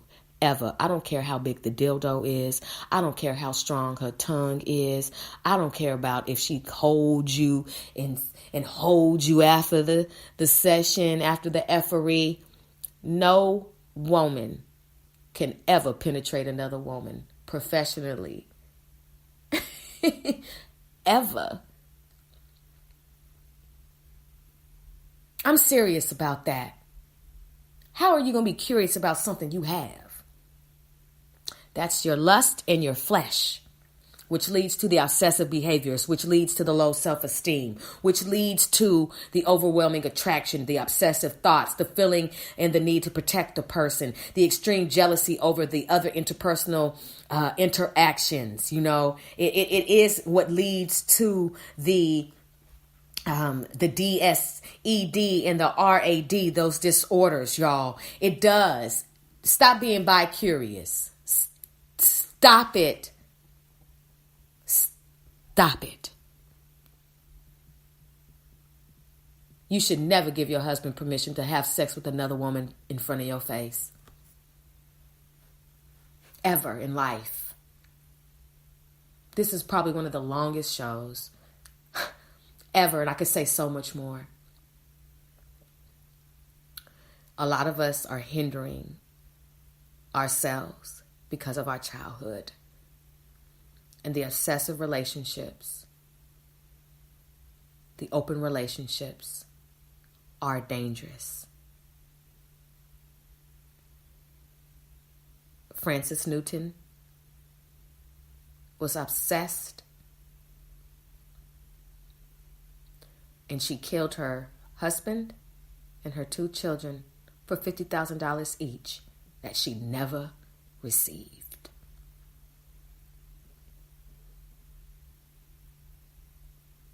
Life insurance better have my money. The Frances Newton story.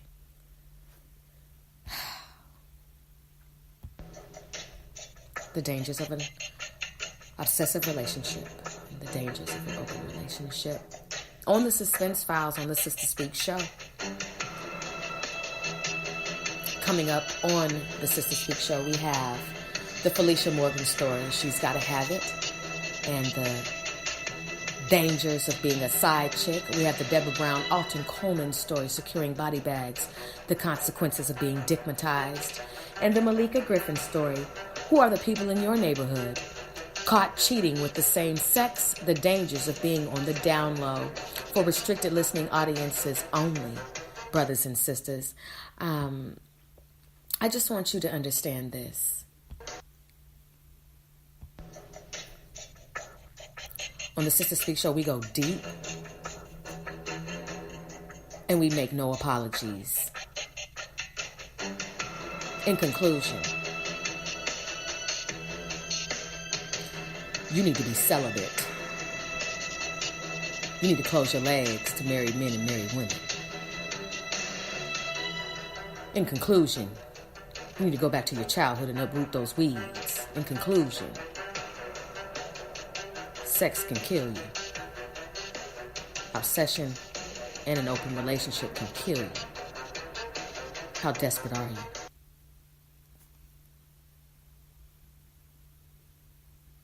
You've been listening to the Sister Speak Show, a syndicated podcast on Amazon Alexa.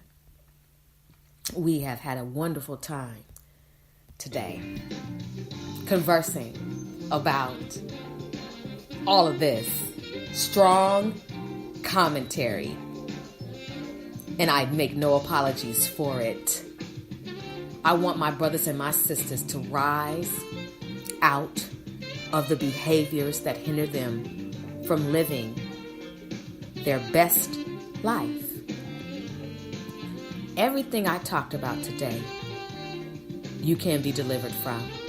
Everything I spoke on, you can be healed from. You've made some mistakes. I've made some mistakes.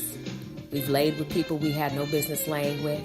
We've obsessed over people we had no business obsessing over. We have created situations and dysfunctional situations for people that we had no business creating.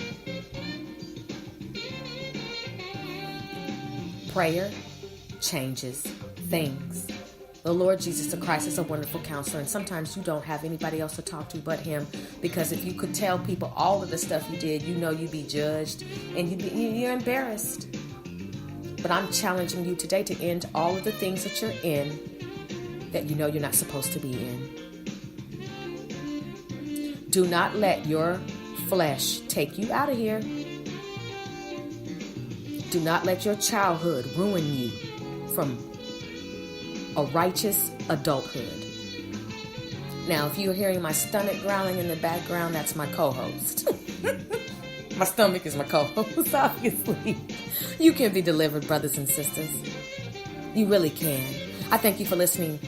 Thank you for letting me share this with you all. I really am concerned about my brothers and sisters, and I want to see you in healthy marriages. I want to see you first healthy on your own. Okay? I want to see you healthy on your own. So, regardless of the rebuking and of the strong language at the beginning of the day and at the end of every episode, I must offer you this: a challenge to be better and to stop. You can literally just stop. You can get so sick and tired of it and just stop. You can do it. I know you can. Sister, put that penis down. Brother, put that vagina down. Come on, put it down. Put that phone down. Go ahead and log out. Unfollow. Block. Confront. End. The next time she calls, because you've told her when to call because your wife is out, end it. Come clean. Sister, that emotional affair you're having, that piece of side penis that you're getting, you better end it before that man ends up killing you. It's bad enough you're going to have to confess at one point, but sister, I'm telling you, even if you're not getting any attention at home, does not mean that you go and dysfunction and disrupt. You got to hold your peace. Same with you, brother. To the side chicks, to the women who and men who engage in destroying other people's homes and you are fully aware of the marriage, woe unto you. And you better repent. And you better repent now. There's a time coming where you ain't gonna be able to. Now, I'm not trying to send you to hell. You trying to do that on your own. So why don't you repent and get it together? So in the beginning of the situation, you can live out your life without all these monkeys on your back. Oh, you can be delivered from your obsessive behaviors in a relationship, and you can close your open relationships. With that being said, brothers and sisters, I have had a wonderful time talking with you.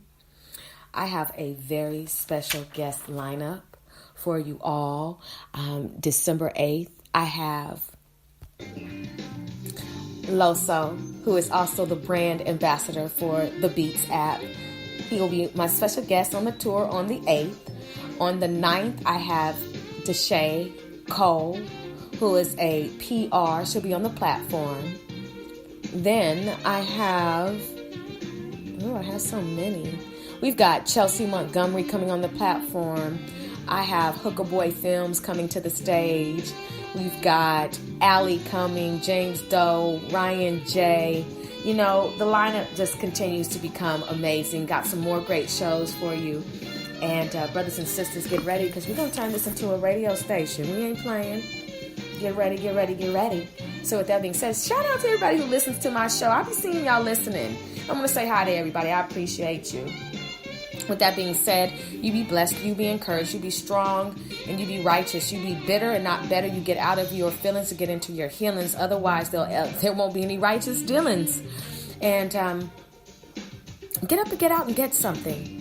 This is your host, Ayana, live and direct, even though this is on demand, from Dallas, Texas. I'll be conversing with you all very soon. Check me out on Instagram at SGT Queen on Instagram. You can always look on Spreaker. You can go on YouTube. You know the platforms that we're on. If you're interested in being a special guest on the Sister Speak Show, we'd love to have you. Direct message me at SGT Queen. You can also email me at the Sister Speak Show at Gmail. I'd love to converse with you. Shout out to all the people that I've been meeting just in my journey along the way, that I've been able to share a discerning and positive word with. I keep running into them after we've talked, and I just see them thriving and living. And to everybody who I've talked to on the phone and customer service who's tuning into my show, you know, thank you for those conversations, and I thank you for listening to the Sister Speak Show. Be encouraged. And with that being said, we're going to go ahead and sign off the Sister Speak Show. Spiritual inspiration shared through the arts. The Sister Speak Show. Spiritual inspiration shared through Ayana, where contemporary meets vision, sound, and action. A talk show for great minds that create, inspire, impact, and evolve. I'll talk to you all later. Take care now.